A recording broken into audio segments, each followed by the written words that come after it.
for tuning into this public accountability meeting. I am Zoe Metcalf. I'm North Yorkshire Police Fire and Crime Commissioner, and I shall be chairing this meeting today. I'll just start with the apologies, and we've got one apology today, and that's from Lindsay Butterfield. And going on to agenda item number 2 now, minutes of the previous meeting and actions. So just to note that the minutes from the previous meeting are recorded and published on the OPFCC website, and there are no actions from the previous meeting. So we move on to agenda item 3, questions from the public.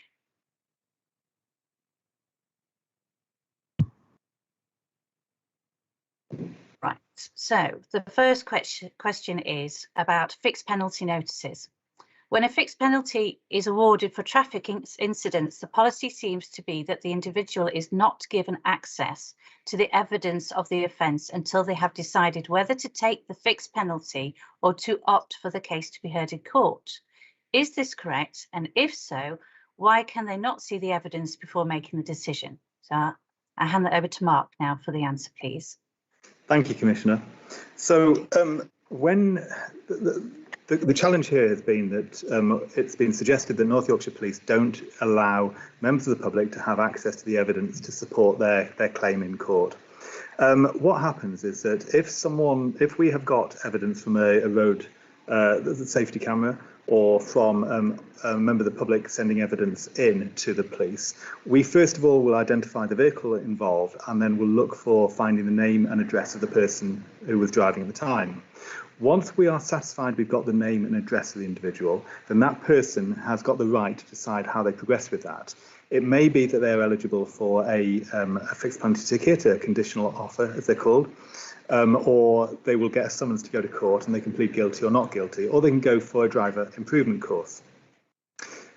If someone is going to court, they obviously have the right to be able to defend themselves, and they need to be given all available evidence to support that legal case.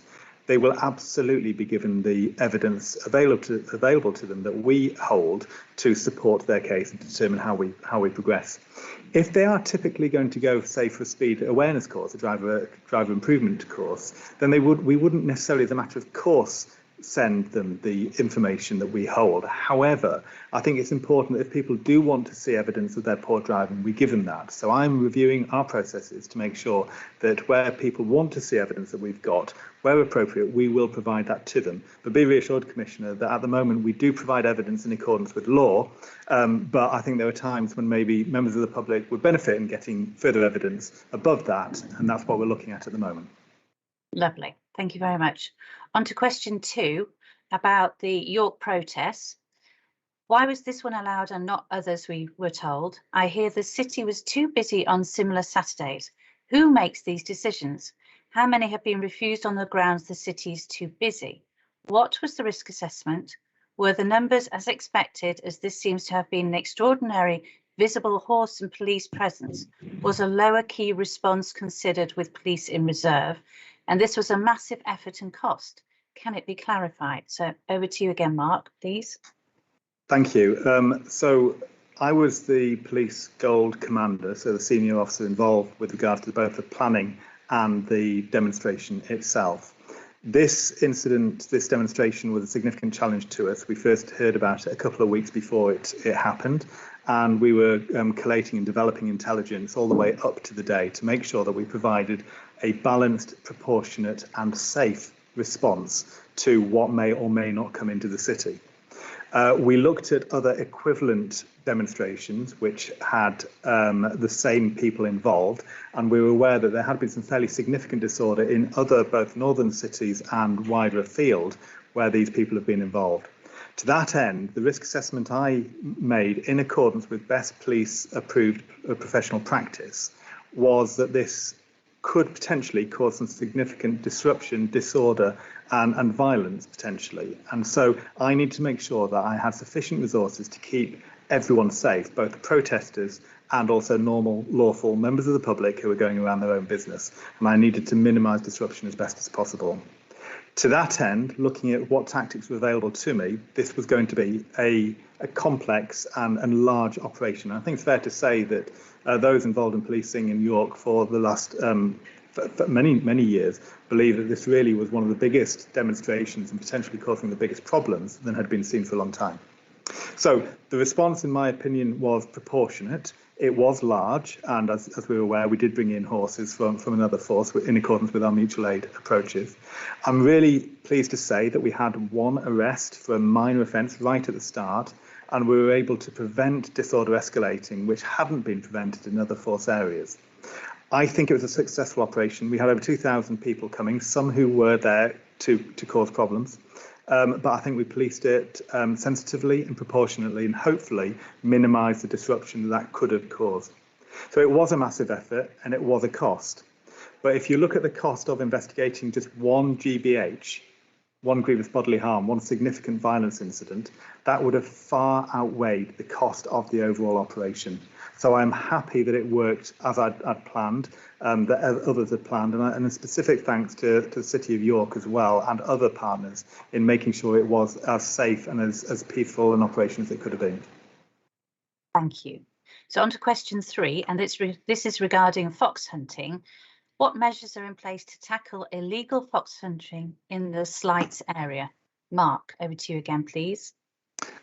Fox hunting, Commissioner, is clearly a very emotive subject for people, and it is the role of the police to make sure that we ensure that the law is maintained and that people are not acting outwith of the law.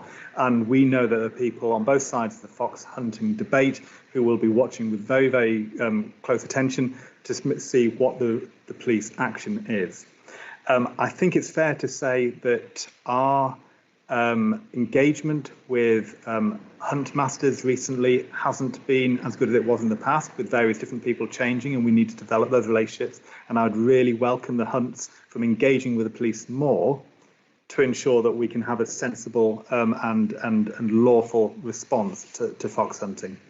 The Royal Task Force all have dedicated wildlife investigators in there, and we have 35 people over the county trained in fox hunting legislation to make sure that where fox hunts happen, they are being conducted lawfully. If we are aware that there is illegal fox hunting, we will take action if it is appropriate to do so. So not just in the Slights area, but across the whole of the county, we want to make sure that people are acting within the law, and where not, we take the appropriate action. But this is, of course, from the fox hunting side and from those who are opposed to fox hunting. We are carefully monitoring it. The way we now have the Royal Task Force working means that we have Royal Task Force colleagues working 7 days a week, all of whom have got specialist knowledge in fox hunting. So I'd like to think that our response is appropriate and balanced. Thank you.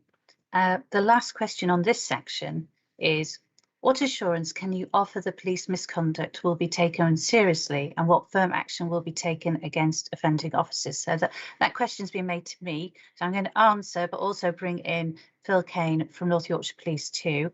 So in my response, thank you for the question. Obviously, we can't answer questions that are particular complaints in a public meeting. However, I'm happy to explain how complaints and conduct issues are handled and my expectations as Commissioner. In North Yorkshire, we have a unique approach to complaints against the police. We are the only area to adopt Model 3 under the government's police complaints reforms. Our complaints and recognition service is part of the Commissioner's office and completely independent of North Yorkshire Police. We are the first point of contact for all complaints and remain in touch with the complainants throughout the process. It places good customer service and organisational learning at the heart of the process. I'd like to hand over to Phil now. Thank you, Commissioner. I'm just continuing on from that theme. As the lead appropriate authority designated by the Chief Constable for North Yorkshire Police, it's my responsibility to look at the professional standards department misconduct investigations with regards to the area that the question covers. So first and foremost, I think North Yorkshire Police's approach is one of openness and transparency. And I think hence why we absolutely have supported the Commissioner's approach to delivering complaint system in the manner in which it is.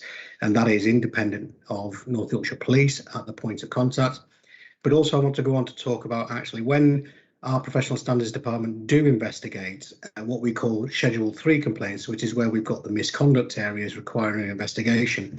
North Yorkshire Police has recently invested in additional resources to ensure that we are delivering thorough investigations across all aspects of complaints, but also that we are proactively looking and engaging with our communities and with our workforce to ensure that appropriate reporting mechanisms are in place and connected to the Commissioner's Office. With regards to the outcomes of those investigations, again, we follow the new legislation in relation to police conduct that was introduced in February of this year. And again, that for us sees openness and transparency in terms of how those gross misconduct hearings are taking place across North Yorkshire Police, so that they are all done in a public forum in relation to our officers, so the public can see exactly and attend those hearings should they so wish, with the press and others able to see what the results of those hearings are. Again, they are for public consumption. We publish those on our website. We've just introduced even more information in relation to that level of detail onto our website for the public to have a look at. Should a member of the public appeal a complaint outcome, then there is a further independent process that can be followed. So again, through the Commissioner's Office, there will be an independent adjudicator appointed to review complaints where an individual isn't satisfied with the outcome, or if that's a misconduct issue, the individual also has the right to refer the matter to the Independent Office of Police Conduct, again, separate to both the Commissioner's Office and North Yorkshire Police, where they will independently come in and conduct a review. Should a matter be so serious, for example, death or serious injury or serious corruption, then we have a mechanism in place where we mandatory refer those and also voluntarily refer other aspects directly to the Independent Office of Police Complaints, who will then decide on whether they will investigate that independently of North Yorkshire Police, whether they will manage North Yorkshire Police to investigate it and oversee it, or whether or not they will allow North Yorkshire Police to investigate it themselves separately. So I think just to give that reassurance to the public, Commissioner, there are lots of openness and transparency areas for North Yorkshire Police's professional standards, and that is about reassuring the public around the seriousness in which we take these complaints. Lovely, thank you very much, Phil. Right, going on to agenda item 4. North Yorkshire Police giving a presentation on serious organised crime. Can I turn to Fran, please? Thank you, Commissioner.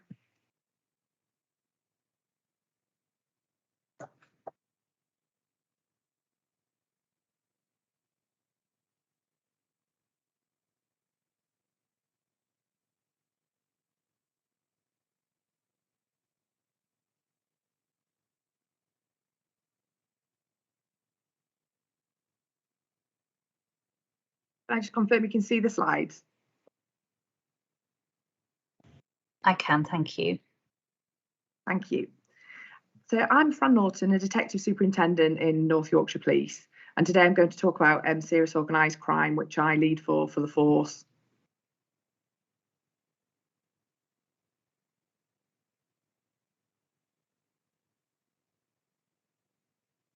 Moving on. Firstly, just to discuss really the areas of serious organised crime, the crime types that come under that heading. So child sexual exploitation and abuse, drugs including county lines, firearms, fraud, modern slavery and human trafficking, money laundering, organised acquisitive crime and organised immigration crime. Today, I'm just going to focus on a few of those areas in the time given. Talk about some examples and case studies that we've had in relation to some of these areas, some of the patterns of offending, and then talk about some early intervention and prevention in the hope that we can reduce some of the serious organised crime in the first place. So if we discuss the definition of organised crime, it's there on the screen and has a formal definition. But organised crime is really the higher level of criminality. It's organised by the name there. It's structured and it's very difficult. And these are the most, I suppose, difficult gangs and criminals to really get into for North Yorkshire Police. We have a formal way of scoring and mapping, as we call it, the threat, risk and harm in relation to these groups.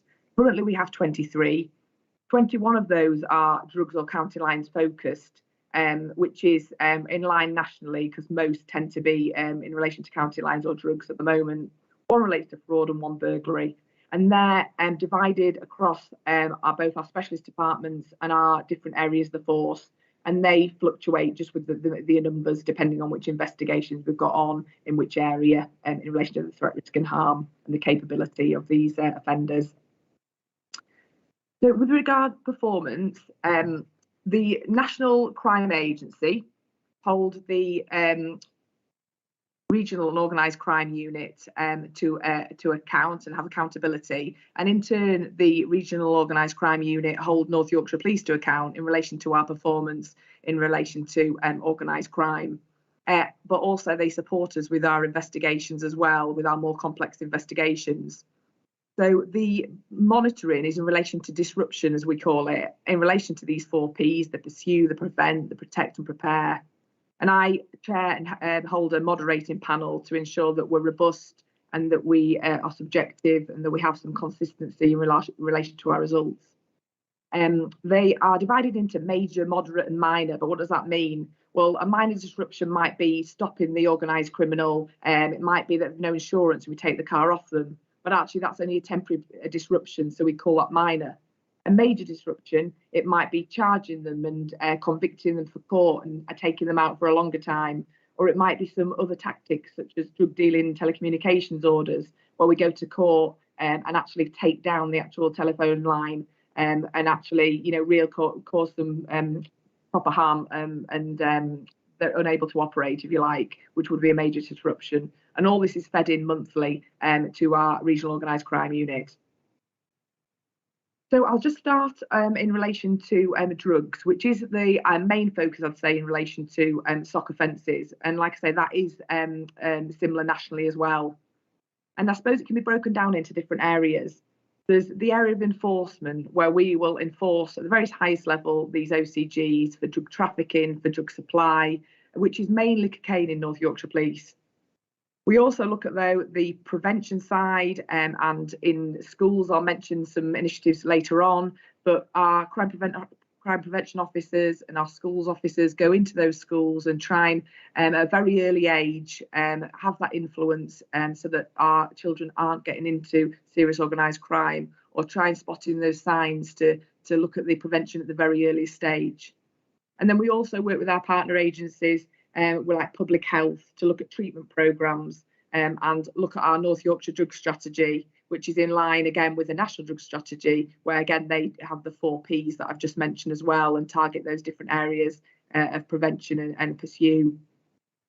So there's little change really over the last 3 years as far as patterns of drugs arrests.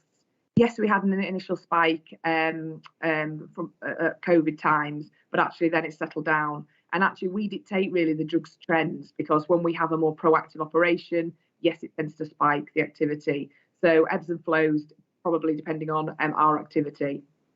Cannabis is the most prevalent drug, and I'll mention later about how we're trying to deal with possession, certainly, and some interventions as far as just rather than just going through a criminal justice route. Then it's followed by cocaine, heroin and amphetamine. And over the last couple of years, cocaine has been in relation to the drugs deaths, has been the drug causing most drugs deaths, and then followed by heroin, which is slightly different because nationally heroin is the #1 drug for the drugs deaths. And county lines does have that most notable impact on the drugs market.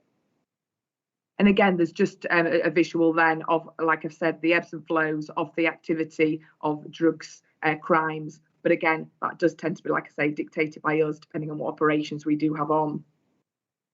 If I just move on to a second area of firearms. And again, firearms nationally, discharges against property are the predominant type of crime. Discharges against individuals and property returned to before the COVID pandemic with regard numbers. And firearms thefts remain lower than before the pandemic, but again, that's probably because of the less burglaries, perhaps, of where sometimes these can be stolen and used for the wrong means. And then nationally, there's just some intelligence that they're converting blank firing handguns at the moment and fitting a barrel, which is some recent intelligence. But again, we've got on top of that to try and address that. And if we do get intelligence in relation to that, we go and see these people to try and see if that is right, take those out of their hands so that they can't be used in any criminal offences. So from a North Yorkshire picture, again, it's more BB guns and air guns that are perhaps linked to youth offenders in the main. Most of the offences are in relation to public places and with intent to cause fear rather than actually like a firearms discharge. And where the discharge do occur, again, it's aimed at property, generally speaking, than people. So it's quite a safe picture in relation to firearms for North Yorkshire. And again, there's the chart there showing the ups and downs of crime offences, but generally speaking, it shows that they're very low. What this doesn't show, though, is that incidents, we are called to more incidents where perhaps a firearm's been mentioned, but doesn't actually end up in a crime. So a person seen with a firearm doesn't end up in a crime. But of course, we have to deploy firearms officers to that. So there's plenty more that they do have to be deployed to. And also we're in North Yorkshire, obviously with the rural area, there's over 20,000 licence holders. So lawful licence holders, but actually sometimes they could be subject to burglary. And again, those firearms getting into the wrong hands and used for the wrong reasons. Again, it could be that they're a lawful firearms owner, but actually used for criminal use, for example, in a domestic setting, a domestic abuse setting, or perhaps, sadly, some instances where they've been used to commit suicide or people take their own life. So I suppose it's just quite wide and far-reaching about what we do have to respond to in relation to firearms offences and those linked subsequent offences. Moving on to organised acquisitive crime. Again, nationally volumes remain lower than pre-pandemic levels, but have started to increase as the nights get darker, which is, quite the common trend each year. This was written 2 weeks ago, as you will be able to tell, because offences are put with foreign nationals are predicted to increase as travel restrictions ease, but perhaps travel restrictions may not ease, so we'll have to see how that pans out.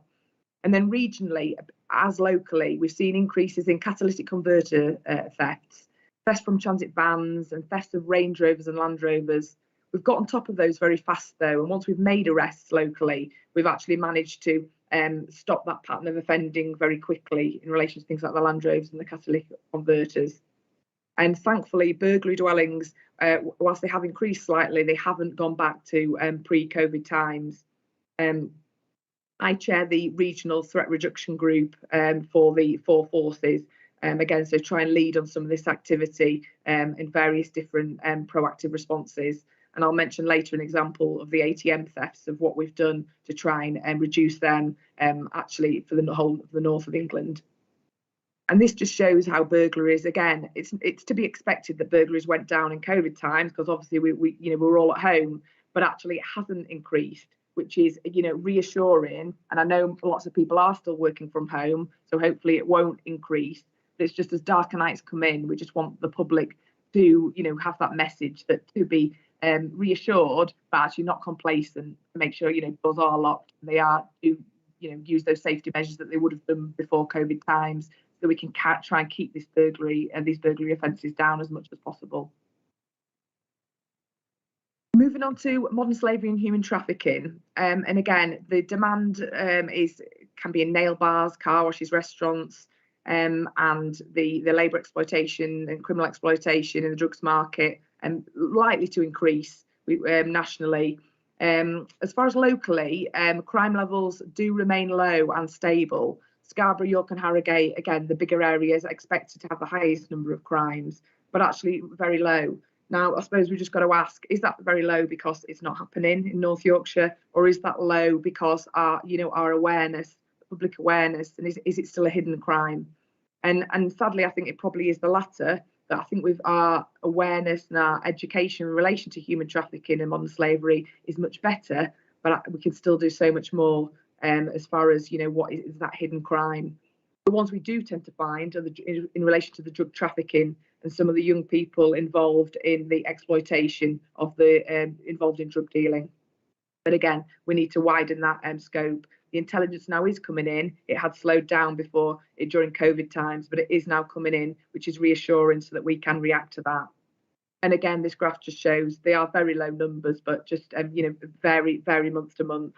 But again, no, I suppose, overall pattern emerging, particularly in this area of crime, but one we're determined to work with and look at the vulnerability involved in those crimes.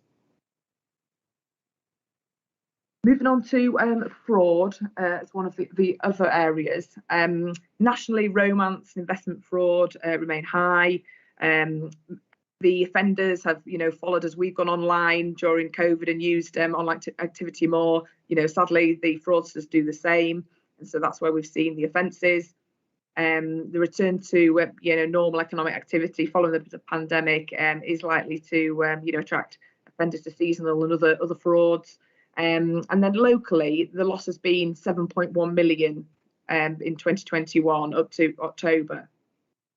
And there were increases at pandemic times, but again, now steadying on and steady towards a decrease now. And there's various fraud. All these names of push payment, courier fraud, and sometimes, what is that really? But again, just deceiving of getting people to transfer the money, the courier fraud, as I call it, telephone fraud, where they could, pose as bogus police officers and that type of thing. Anything where they can try and exploit that vulnerability and get people to pass over the money, whether it be online or otherwise. So what are we doing in relation to that? Sorry, and that just shows again what I've mentioned, that we're steadying off now in towards this end of the year really. But again, what are we doing to do that? Well, we think we invest well in relation to the prevention in relation to fraud. It's impossible to investigate all offences of fraud just because of the complexity and the various types of fraud. So we invest a lot into the prevention, and certainly COVID times has not stopped us doing this. So we've had sort of ask the experts, where we've got experts and different people involved in online events with the public, Facebook Live events, victim events where people have already been victims to try and make sure don't become victims again. We're engaged with people with newsletters, social media, and we really have, we think, reached out to people in relation to fraud as best possible. We've got a financial abuse safeguarding officer, which is actually, I think we were first to get those in the country. And recently, when we could open up things, had a training event, a national training event, and other forces are now following suit and getting that safeguarding officer in their forces as well, because they could see how much benefit we've had in North Yorkshire. So that's paying dividends to that officer. When a fraud is reported, though, we don't just signpost them to action fraud. We have a slightly different way of doing things in North Yorkshire, and we do make sure we record their crime and give them a really quick response. That might be face-to-face, it might be our neighbourhood policing officer, a PCSO, visiting them, it might be getting the supporting victims, service to contact them. But whatever we do, we look at the high harm offending and those that are most vulnerable, and make sure they get a really good service in relation to fraud to try and prevent them being victims again. We've recovered and helped recover for victims 1.16 million from the banks, who can be difficult, to deal with, probably not always forthcoming with victims perhaps on their own when they're asking for their money back. But we've again helped those the most vulnerable to be able to do that, and which is the best outcome for them, irrespective of if we've arrested anybody. Just moving on to the different area, county lines, which again is probably, I suppose, one of the main areas in relation to serious organised crime that affects North Yorkshire. And again, I've put the definition of what a county line is there, which is there to read. But I suppose it's drug dealing, cross boundaries, across forces. And the difference being, I suppose, is that the exploitation, the willingness to use children or vulnerable adults, the willingness to exploit, and the willingness to use weapons and violence really is how you describe county lines. Cuckooing is another term which is used, and again, when the county lines gang often come into an area, they take over a vulnerable person's address, which sometimes I think is difficult to believe, but they're very good at just, I suppose, spotting those people that are vulnerable, perhaps through whatever vulnerability they have, whether that be a drug user or a mental health issue, and they take over their premises to do their drug dealing. But what we do, we feel we've got a really good relationship with our partners in relation to that. Our teams know who are those vulnerable addresses and put those wraparound, not just the police, but various agencies to try and stop that happening. Only recently, we found a vulnerable cuckooing victim in Thirsk, and now, thankfully, they're rehoused, out of the area, but safe and away from the drug dealing. But again, that took, lots of agency involvement to do that. But again, we're successful in that. So as much as we look at enforcement, we look at the safeguarding side, and it's really important to us is tackling the cuckooing. So as North Yorkshire, as a rural force, we are an importer force, and the exporting forces, generally speaking, are the ones that we border, but can be over at Merseyside and GMP in the north, but again can be as far as the Met, in the London offenders are coming up, but slightly less so. Some of the bigger forces do have national funding, which North Yorkshire don't have, but there are pockets of funding that we've been able to bid in and that we have done, because we feel, we are impacted perhaps more than the bigger forces, and because people are coming on to us to do that offending. But we are tackling that from all different ways. And like I've mentioned before, the cuckooing is just as much our priority as the arrests. We identified in 2020 36 different county lines, 95 different mobile numbers used in those. Some, only 3 still active. So as much as we try and dismantle them, sadly, the offenders do then get another number and try and do that, unless we, like I mentioned earlier, completely dismantle them from those examples of major disruptions. And so far in 2021, 20 different lines and 22 numbers, and 10 of those county lines we call that are current and live at the moment that we have investigations ongoing. And some, again, like I say, some more active than others. Some we managed to disrupt, they go quiet for a bit, come back and what have you. So it is a real constant battle with county lines, but it is a complete, number one focus as well for North Yorkshire. And again, on here, it just shows, I suppose, the activity of crimes in relation to those drugs offences to do with county lines. You'll see the odd peak, but again, that is more in relation to the operations we do in relation to county lines, creating that peak ourselves, if you like, as opposed to anything happening in particular. So how do we tackle that? Well, just touching on technology, the National Crime Agency managed to launch Operation Venetic, which was looking at the encrypted mobile phones, so encro phones of the organised crime criminals. They managed to break into those and get the intelligence from those. And that type of intelligence, that type of sort of way of working is so much more efficient that they had, I suppose, all that intelligence to give us, that then we could start our investigations on criminals that had no idea we were looking at them at all. And we've managed to, investigate, arrest several people in relation to that, as they have nationally around the country. And some of those investigations are still live now. But I suppose it's what's next. The criminals know, we know about the encro phones now. It's what next, because they'll have moved on, so we need to move on as quickly as them, really. So as far as teams in North Yorkshire, we have an organised crime unit who would deal with, I suppose, the highest level of criminality and the sophisticated investigations, where we'll use various overt and covert tactics.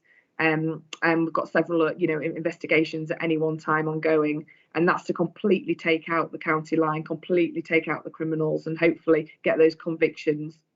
We also have the expedite teams, which you may call more sort of dynamic and make, daily arrests in relation to drug dealing and drugs arrests, and work well with the organised crime unit. But also they're the ones that identify the cuckooing addresses. But again, in turn, the expedite teams work very well with the neighbourhood officers, who will discuss things with the PCSOs of which addresses to look out for, what intelligence needs developing. So I see these teams as all working very closely together in relation to combating county lines. Just to touch on a couple of investigations if I could. I mentioned that the gangs from London don't come up very much, but this was one example where they did come up in January 2020 on this Avon line, and they all do have the names of these lines. But we quickly identified the dealer and the dealer location. We made arrests for these people who had arrived in York very quickly. from the investigative work and from ANPR analysis to see sort of patterns of offending in and out of North Yorkshire. But then after those arrests, we realised that actually they haven't given up. They've gone to Scarborough and a similar pattern emerging there. But again, we made further arrests very quickly.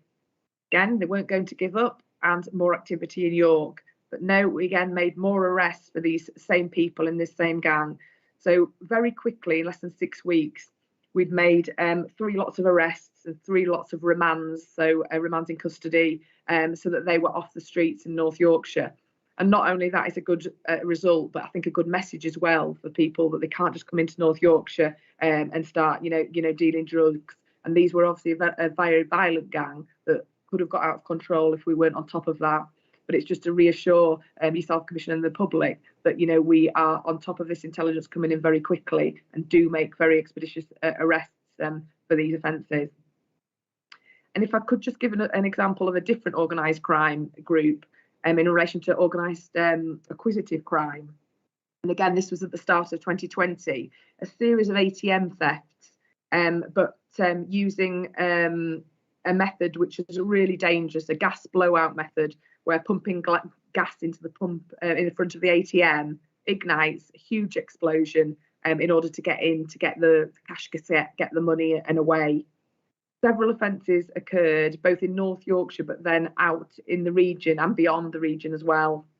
But what you find with these offences, if you just investigate them individually, it's very difficult. You won't identify the offenders. So North Yorkshire, we took primacy for this, even though there are offences everywhere, because we thought it was the right thing to do to get the right result and reduce this type of offending. These offenders eventually, even though we were doing work in the background, were arrested after 130 mile per hour, where they went at those speeds and ended up getting detained in York, hiding up a tree dramatically. But I think just showing that those speeds of driving and that type of approach to the gas explosion shows what dangerous criminals these are.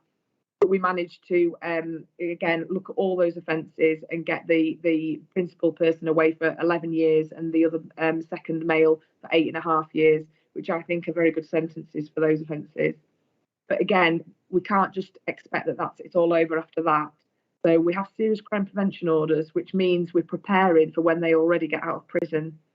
So there we can give them conditions to say, you will do this, you won't do this when you come out of prison. So it might be that you tell us your mobile telephone number or you tell us your bank account number, so we can restrict them to prevent them committing organised crime in the future.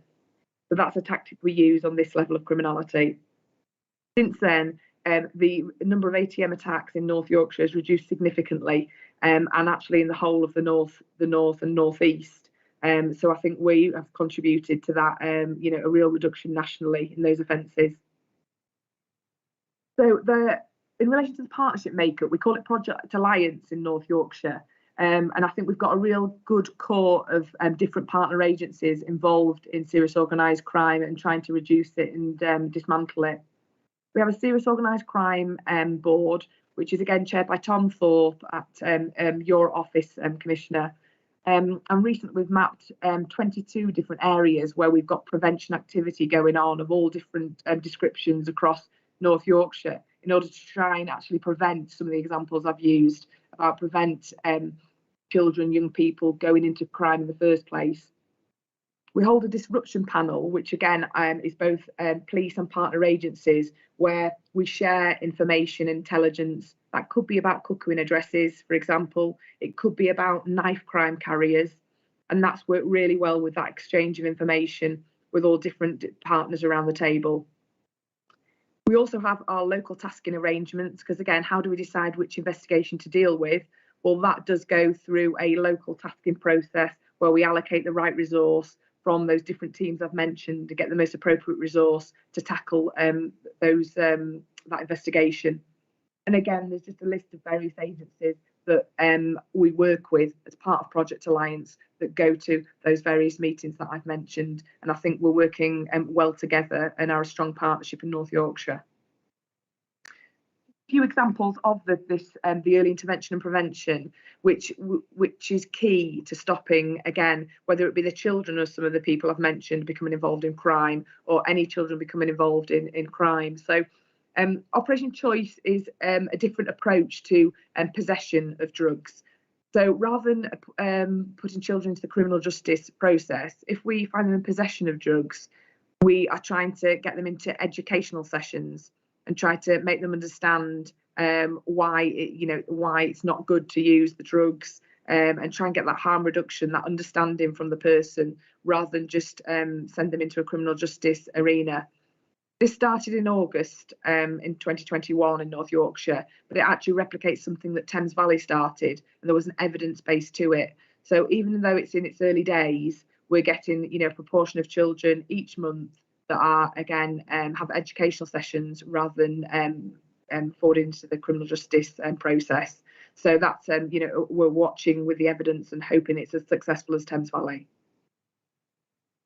Another area is Operation Divan, where if there's intelligence in relation to a young person under 18, we will go and see that person with their parents and explain the risks and the consequences about carrying a knife, and the dangers involved with that.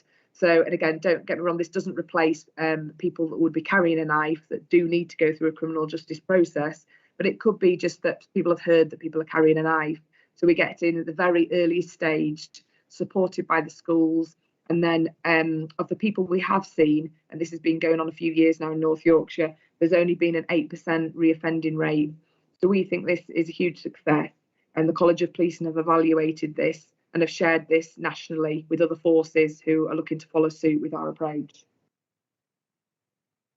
There's the Stepping Up project as well, where we started this in April this year. So far, there's been 123 referrals.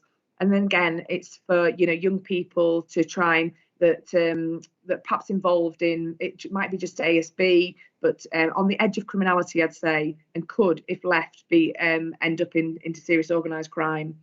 Delivered by North Yorkshire Sport and funded by our Proceeds of Crime funds. So we've taken the money off the criminals and then putting it into this project, which again has been had some really early successes. There's a recent case where some children again were getting into some criminality due to a bereavement in the family, and some of the quotes from those children are really heartwarming of how the sport has turned them round, and these coaches that involved has turned that round, which is fantastic to hear. And then just the last example I use is the No More Knives and County Lines, which is funded by your office, Commissioner, and has been going really well, where Christina Gabitas has been going around the schools of North Yorkshire, educating the children through poetry, which I just think is just a lovely way of doing that. And I've got a picture here of some of our own staff. There's lots of pictures of the children enjoying themselves, which I haven't shared today for confidentiality of the children, but they've been really enjoying these sessions. And again, if we can get them at the early stages, understanding the dangers and avoiding the crime in the first place, and that's a position we want to be in North Yorkshire. So I hope that's given a flavour, perhaps a mixture of the enforcement and the prevention that's currently ongoing in North Yorkshire. And if there's any questions, then please let me know. Thank you, Fran, and thank you for attending this meeting. That was a very informative presentation there. Thank you. I'd like to open up if there are any questions, but maybe I could kick it off by asking my own question first. And it's regarding county lines. And you mentioned that cooking of vulnerable victims is particularly prevalent in North Yorkshire. And I just wondered why that, do we know why that is? I think it's particularly prevalent because we're so proactive in looking for it as well. So I don't think it's a case that it is not existing in the other areas, but I think we do put our efforts just as much into the safeguarding side and the vulnerability as we do those arrests and as we do the enforcement side. So for every arrest we make, we put as much emphasis into looking after that vulnerable person at the Cuckooing address. So the more we've looked for, the more we've found. But again, we've involved those partner agencies. So I actually see the higher numbers as a positive in North Yorkshire. Thank you. Right, I'll ask another question. Do the police have adequate resource to undertake all these disruption activities, and how do they decide the most appropriate disruption? Yeah, and I suppose I've touched on that a little bit. So we have our tasking meeting, which will decide on that of the most appropriate resource from an investigative point of view. So like I mentioned, the organised crime team would deal with perhaps the highest level of investigation. The the expedite team might deal with a faster moving investigation and lower level disruption. Obviously, the more resources, the merrier to tackle this. But because we've seen the success of our expedite teams, we are looking at uplifts in that area across the force, because we do see that benefit to the proactivity, both for arrests and for safeguarding. Thank you. Thomas. Thanks, Zoe. I hope everyone can hear me well enough. The upshot of COVID, unfortunately. Fran, I just wanted to ask about the data on the county lines, because the drug crime centre, as you rightly point out, a lot of drug crime recording is generated by your own activity, isn't it? The drug crime activity seems to be on a kind of a relatively steady upward trend, which is great. But the county lines activity, where there's a county lines qualifier, seems to be dipping, especially towards the end of this year. And I just wondered what whether there was any particular reason for that, whether you've managed to do everything you can on the county lines that you've got at the moment, or whether it's just been a slight dip in activity and more will be coming along.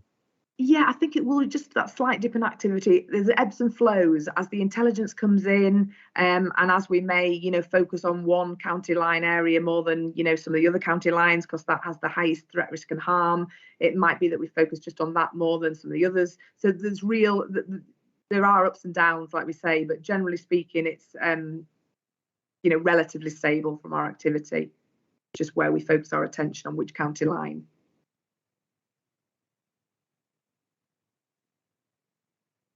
Jenny. Hi, Fran. I'm just interested in hearing a little bit more about when you identify somebody who could be a victim or an offender in relation to kind of all of the things that you're dealing with. How do you approach that? And are we linked in enough across the OPFCC and NYP in terms of making sure that the right support is in place for those individuals once we identify them?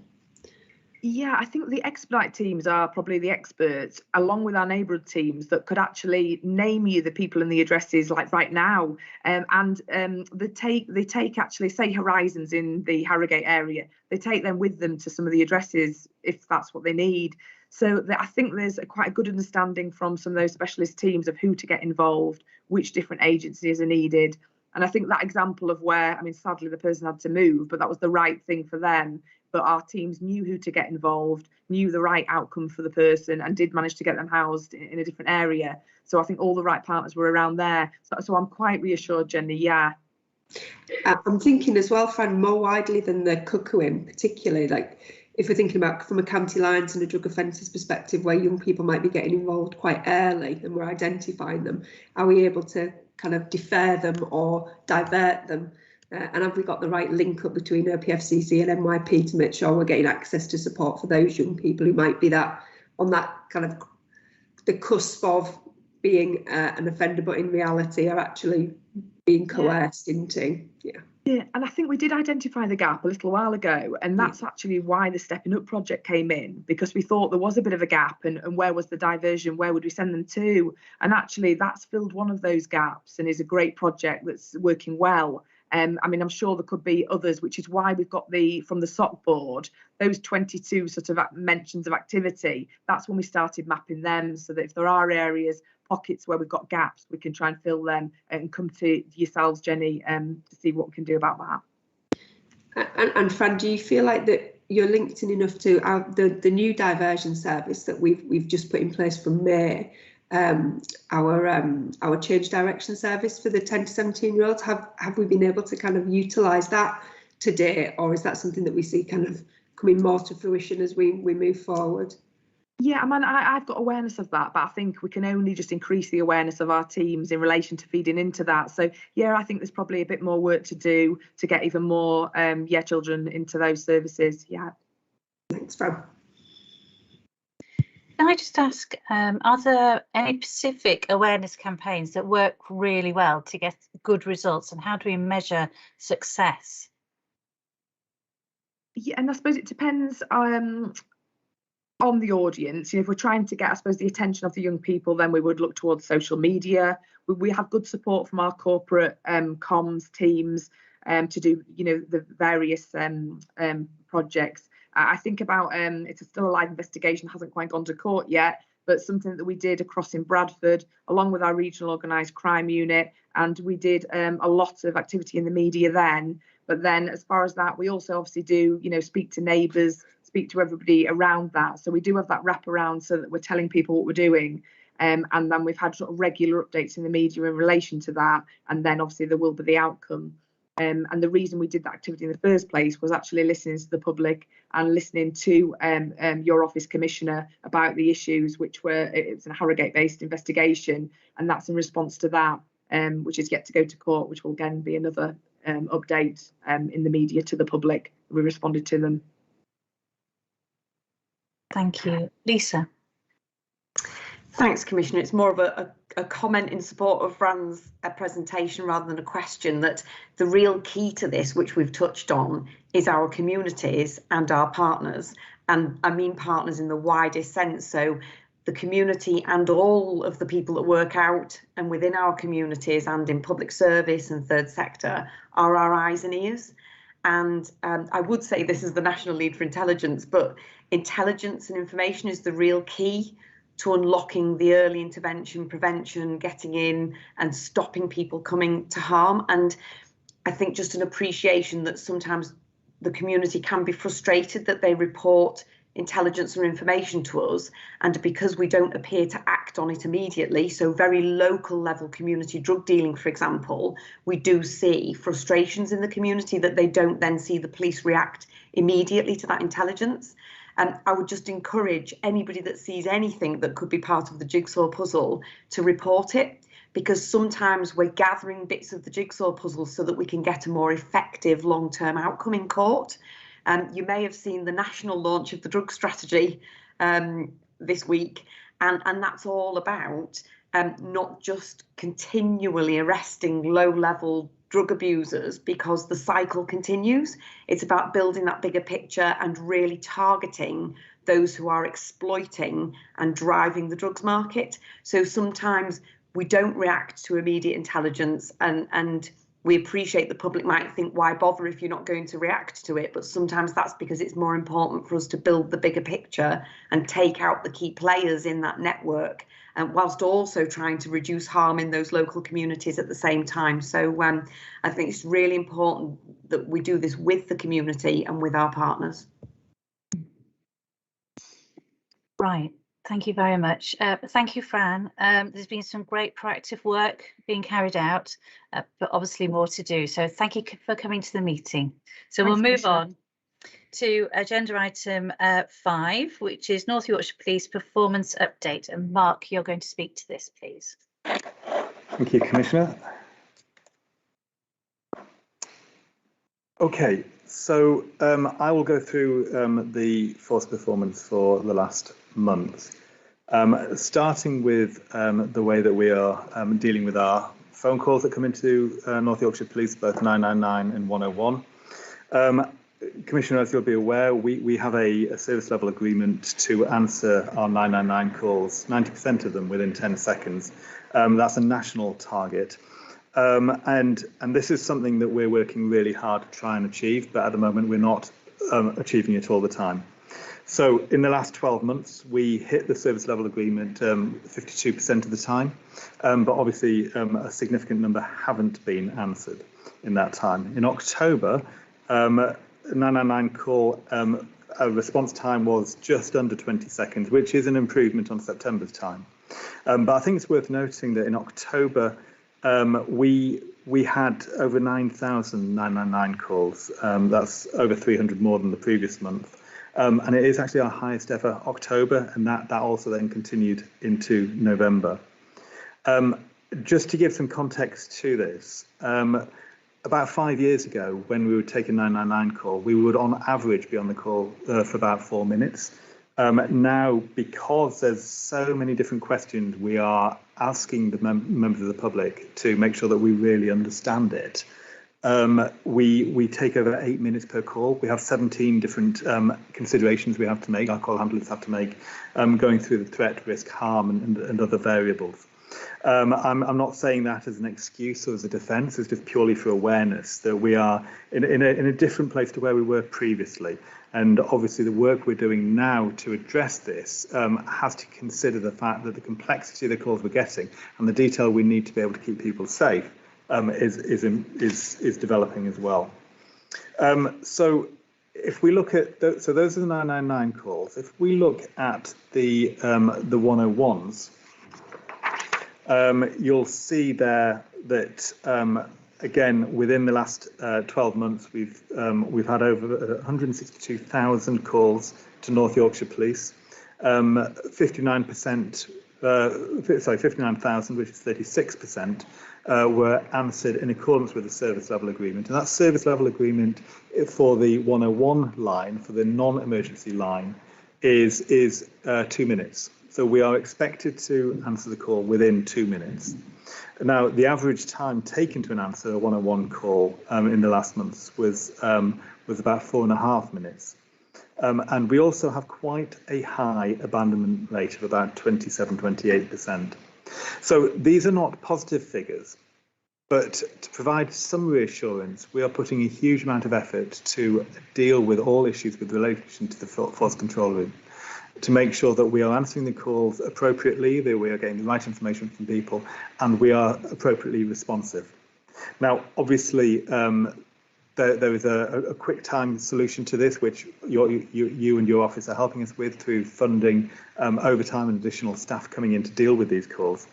But we're also putting a lot of work through the Frontline Gold meeting, which both myself and my counterpart, Lindsay Butterfield, jointly hold, where we're looking at all issues with regards to the frontline policing and how we can make sure that, one, we are responsive to the calls we take, and two, can quickly turn resources to make sure we're providing a speedy response to the public. Various initiatives ongoing, such as an enhanced Safer Neighbourhood Service Desk, the single online home initiative where people can report via the internet of incidents and to get crime recording and other issues resolved there. And also having a callback functionality where people, rather than hanging on, get called back by us, or all having an effect in making sure that we are responding effectively to the public. But just to give an idea on how challenging this is, if we look at the number of calls, for instance, just on one day on October the 15th, where you may see from that graph there's a spike. We had to call over 200 people back on callbacks.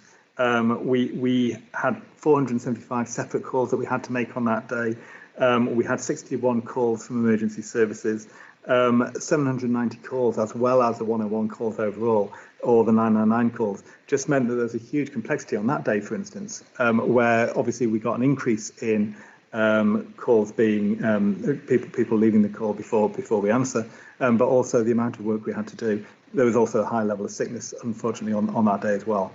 But some technology is going to be helping us. A new approach to how we manage calls is going to be helping us, and a new approach towards call handling, making sure that we provide the best response, is very much work in progress. So I am confident we are going to see developments and improvements in call handling in the coming months. But suffice to say, as an organisation, North Yorkshire Police is looking very carefully on a daily basis what our call handling is looking like and what our responsiveness is looking like. Moving on to actually the policing response, we have targets of with immediate grade incidents.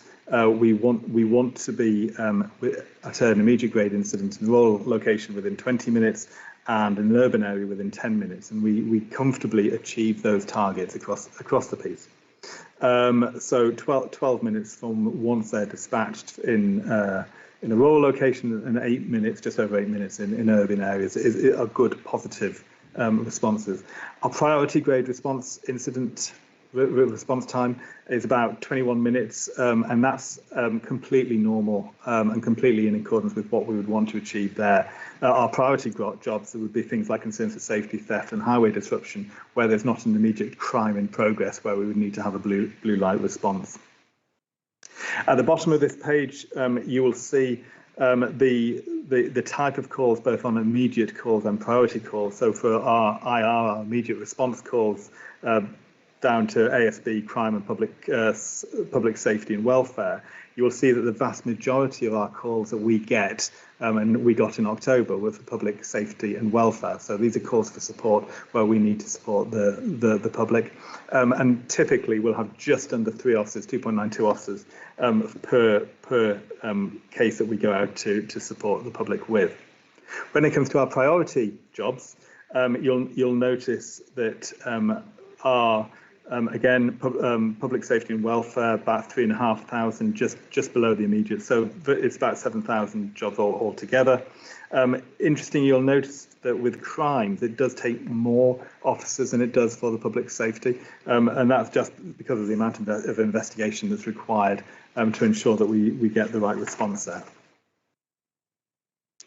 If we look at the types of crimes that we're dealing with, you'll notice there that we have seen a reduction in a majority of crime types.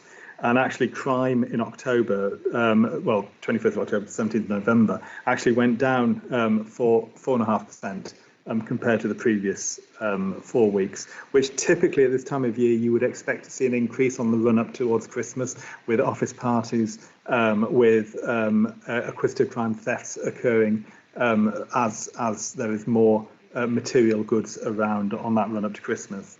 We're not seeing any huge patterns in as much as, we're seeing crimes on a Thursday and a Sunday compared to the previous 4 weeks. I think last month Tuesday was the highest day, but there's no key pattern there. And Saturdays have stayed fairly consistent. Maybe just a couple of those percentage changes that show some issue or interest.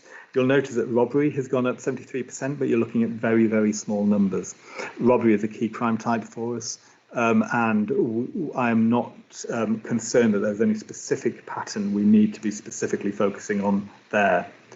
With regards to thefts, because they have increased in some areas, it's quite interesting looking at the balance across the county. So in York, for instance, 270 thefts compared to 113 in Scarborough, 85 in Harrogate, 37 in Selby, Hambleton 83 and Craven 27. So obviously the retail crime side very much having an effect there. Looking at our general crime volumes, looking against the last 12 months, the last 90 days and the last month, and we do this every month just to look at where the trends are going, you will see that violence against the person remains always the highest level of criminality. That violence, of course, covers a whole range of criminality. Some of it would be an assault with actually no marks, leading right up to the most serious types of criminality of GBH and manslaughter and murder. But in reality, the majority of these numbers are very low-level violence issues, but there's no doubt that violence has got to be one of our priorities because of the number of incidents that occur within the county. So we're staying fairly consistent with regards to all other crime types. The only thing I'd mention there is you look at robbery right at the bottom there, and I mentioned robbery previously where there appeared to be an increase. We've got 24 incidents in October, very low numbers relative to the rest of the crime types that are occurring in the county. But that in reality is just theft with force. So in reality, in the National Crime Recording Standards, we are recording robberies where the public may not necessarily perceive them to be a robbery, as is understood in sort of common parlance. But if force is used with a theft, that will class as a robbery. Sorry, Mark, if I can just come in quickly, if I can make myself heard. I do apologise if you had your hand up because I can't. No, it's okay. I think my comment there would be that yes, when we look at those things in isolation, you're right. Individually, they're not necessarily overly worrying. I think the ones that you've picked out and mentioned there in particular in terms of theft, robbery, burglary, vehicle offences, and so on, neighbourhood crime as a whole seems to be on the up. You know, neighbourhood crime as in the government's definition of it at the moment, and I guess that's something that I would just flag, that it seems that there's a broader pattern there that we seem to be getting a bit more in terms of neighbourhood crime at the moment. I wondered whether you could comment on that, please. Certainly, and I think this is where it's really useful to understand what it is that we prioritise in North Yorkshire Police and why we prioritise it, and then how we deal with it. So we have just recently adapted our control strategy, which basically is the plan on a page for operational criminal prioritisation. So we now are recognising some of those issues that cause the most harm in communities are not necessarily the biggest and the most dramatic crimes. They're not necessarily the crimes that Fran was previously talking about, but those things that have the biggest impact on our communities. So those areas where there is community harm, we focus on, we have identified as a priority under the control strategy, and on a monthly basis at force tasking, we are looking at all those crime types to make sure that we are putting our resources, and I'm ensuring that resources are placed where the biggest harm is caused to communities.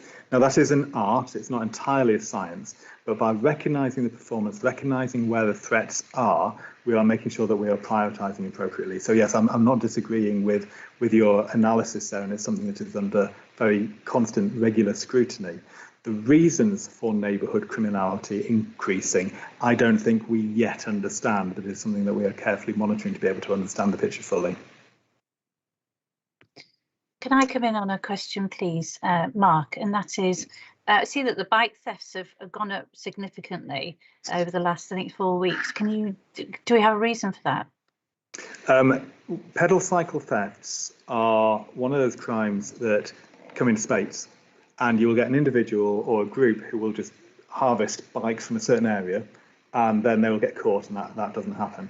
With regards to pedal cycle thefts specifically in the last 4 weeks, the reasons for that I am not clear on, but I can certainly get back to you on that. But typically, cycle thefts, if they're happening in a specific location, will be done by one individual or one group.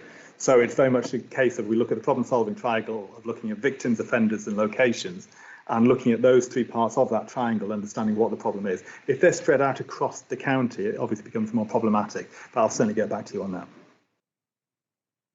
Thank you.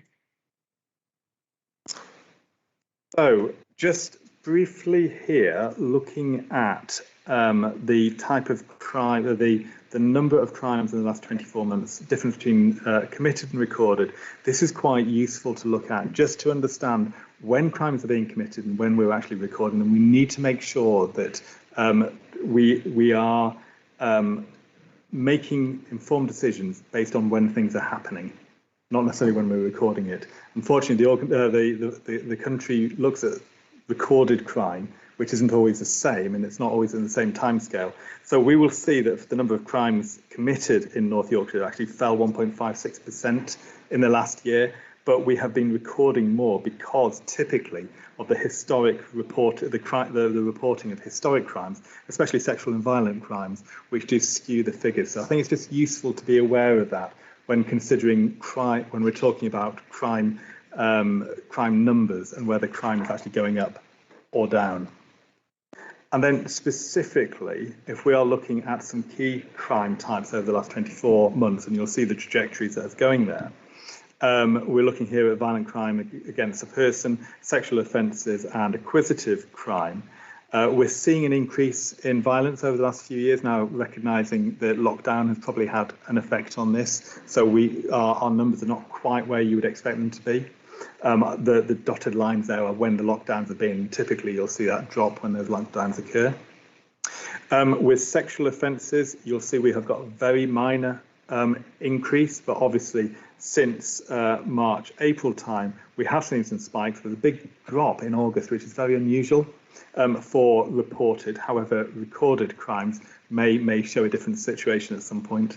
And of course, what we are seeing as well is that violence against women and girls, whether it be sexually connected or not, is something that we are very much focusing on. And we have seen an increase in reporting, which I would like to suggest would suggest confidence in North Yorkshire Police, that people are prepared to come forward and to report these crimes to us so that we can deal with them appropriately. Just so you're aware, we have we had 777 crimes reported to the police on in October, which are related to violence against women and girls. Which when you actually look at the last 90 days and 12-month period, then actually that's where I would expect it to be, but recognising we are putting additional prioritisation into these offences to make sure that we are dealing with them appropriately, to ensure that we maintain and get the support and the confidence of the public. And then acquisitive crime ultimately is going down overall. That's a societal thing, but I think it's a COVID-related thing as well. But as you say, Commissioner, we are getting little spikes in different issues, be it pedal theft or shoplifting in certain areas, which we're very much aware of. So if we look, okay, so we know what the crime is, we know when, where they're happening, when they're happening, and how many are happening. So with regards to investigative outcomes, we obviously need to make sure that we are dealing with crimes as effectively as possible. So the National Crime Recording Standards makes us record things in a certain way, and then the way that we, what we call dispose of issues, is done in different ways and is measured in different ways. But suffice to say that we have about a 15% resolution data, so that means that 15% of the crimes that occur in the county ultimately lead to what we call a positive outcome, which can be a charge, a caution, a warning, restorative disposal, an out-of-court decision of some sort. And although that may sound low, obviously a lot of crimes, we never actually find out who's done them, be it some vandalism or something like that. So for instance, about a quarter of all offences, we never actually have a suspect identified.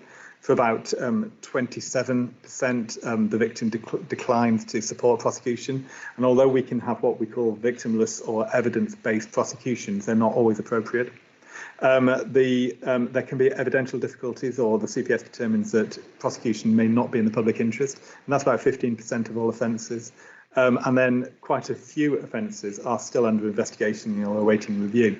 So although initially you may think, gosh, you only detect 15%, relatively speaking, compared to the national average, compared to the regional average, and compared to our most similar forces averages, those actually are not bad figures. But through our criminal justice process, we need to make sure that we are providing the best service possible to victims and providing the best resolution and including the victim in making sure that we make the most informed decision there as well.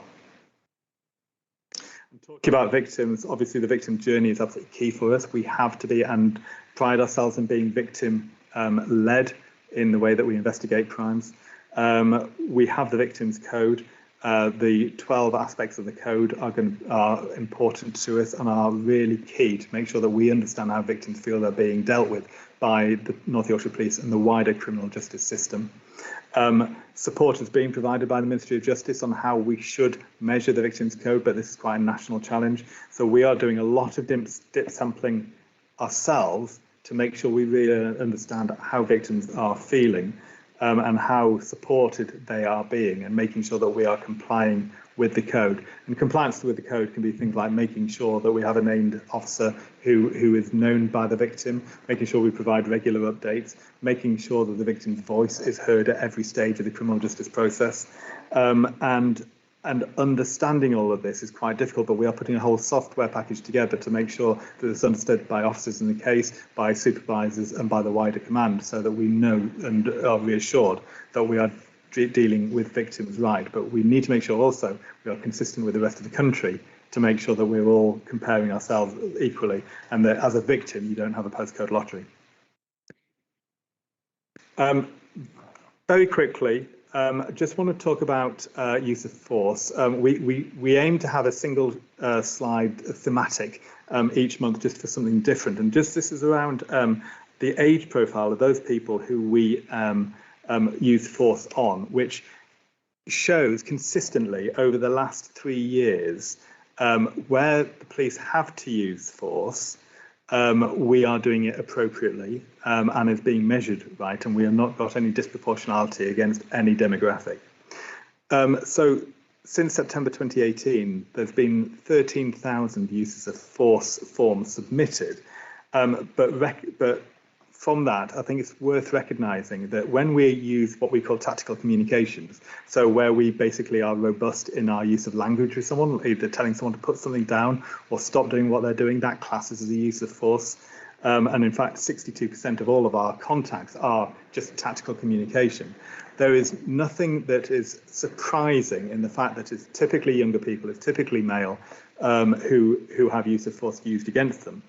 And specifically around taser, which is contentious, we carefully monitor every use of taser. And when I say use, that may not necessarily be the firing of taser, but it can be the drawing of the weapon, it can be aiming it, it can be touching the button so you see a spark going across, or red dotting an individual. Just some reassurance with young people, for people aged 11 to 17, we did not fire taser a single time against a child over that period of time. We did draw our weapon some of the time, about 17 times, and we did aim 7 times. We did not fire a single taser against a child over the last 3 years. But each time we are using force, we monitor that use of force, we understand why that use of force was used, so that we can improve our training, develop our intelligence on here, and make sure that we provide as much safety support to officers as well, with public, with their own protective equipment and their training, to make sure we keep tailoring our response to be as safe as possible, but also as legitimate as possible in the eyes of the public. 2 more slides, both around the workforce. The first one, just looking at our numbers, our target for the end of the year is 1,567 police officers. We are scrutinising this incredibly closely to make sure that we get to that target, to where we want to be. And there's various different initiatives ongoing to make sure that we are recruiting appropriately. We are recruiting very aggressively, as you know, Commissioner. We are looking at bringing in transferees. We are looking at bringing in rejoiners and returners to make sure that we are getting the numbers that we want to achieve. We are currently at about 1547, but we are confident at the moment that our plans are in place to make sure that we hit that target at the moment. With regards to PCSOs, we have a target of 221, and we're currently at 204. And again, we're looking at how we review our projections in the future and recruit appropriately with regards to PCSOs. And our police staff, we're at 1,073. We've slightly increased on the previous months. Our specials have reduced, and quite often we're seeing our specials transitioning into police officers. So as we heavily recruit into police officer numbers, typically we reduce our specials, and our volunteers have increased by 17 in the last month. Our diversity, as you are aware, we are slightly above the midpoint 2019 population data with regards to our BAME diversity relative to the population as it stands, as we understand it, in North Yorkshire at the moment. And then finally, just making you aware of our sickness, we are carefully monitoring our COVID sickness. We know that we know what the numbers are, and we're anywhere between 400 and 600 per 100,000 individuals affected by COVID within the population in North Yorkshire and the City of York at the moment. But the impact of the new strain and the impact of the new self-isolation rules are something we're monitoring on a daily basis to make sure that we are able to provide the service to the public that we want to. And at the moment, we are comfortably in the position to be able to do that. So, Commissioner, that is a whirlwind tour around our current performance, and obviously happy to take any questions if there are any. Thank you so much, Mark. That was very in-depth, and we cantered through that, so thank you. I just have a quick question on the cases. There were some cases that didn't have any outcomes. Quite often, well, they're from 2018, I think it was on that slide. And I just wondered, can you explain the reasons why that would be, please? So we may have, well, we will have some crimes that are incredibly complex to be able to investigate. So complex fraud cases can be the case.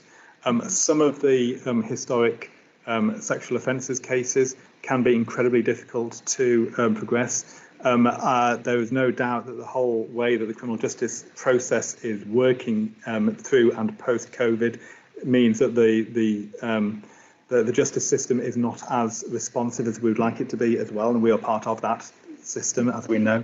But through the criminal justice partnership and through all of the different working groups that exist in the county, we are trying to progress cases as much as possible. But some of the cases are just because of the complexity of them and where they sit within the criminal justice process. But if there's any concern that we are not progressing fast as an organisation, we have sufficient checks and balances in place to make sure that that doesn't happen.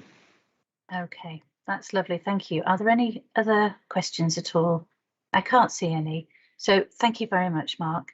And we'll move on to agenda item 6, which is North Yorkshire Fire Service Protection Business Safety Presentation. So I'm going to hand over to Dave Winspear, please.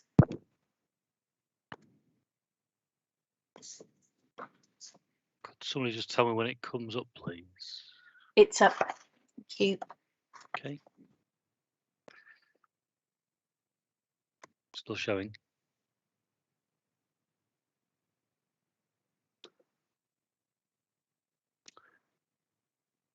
It's not. Oh, yeah, it's showing in presentation view now, Dave. In the right view, yes. Okay. Okay. Well, good afternoon, everybody. This afternoon, I'm going to give you a presentation that touches on what we in fire call our protection services, or protection function. For many people, this is often called business fire safety or technical fire safety.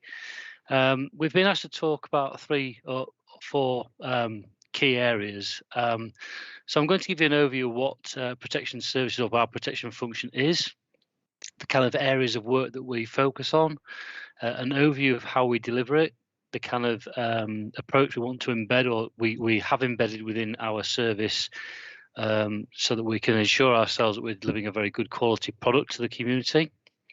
I'm going to touch on what's called our risk-based inspection program, which is the program that we have designed and developed inside our service about how we identify which buildings or premises that we want to focus on with regards to our regulatory function.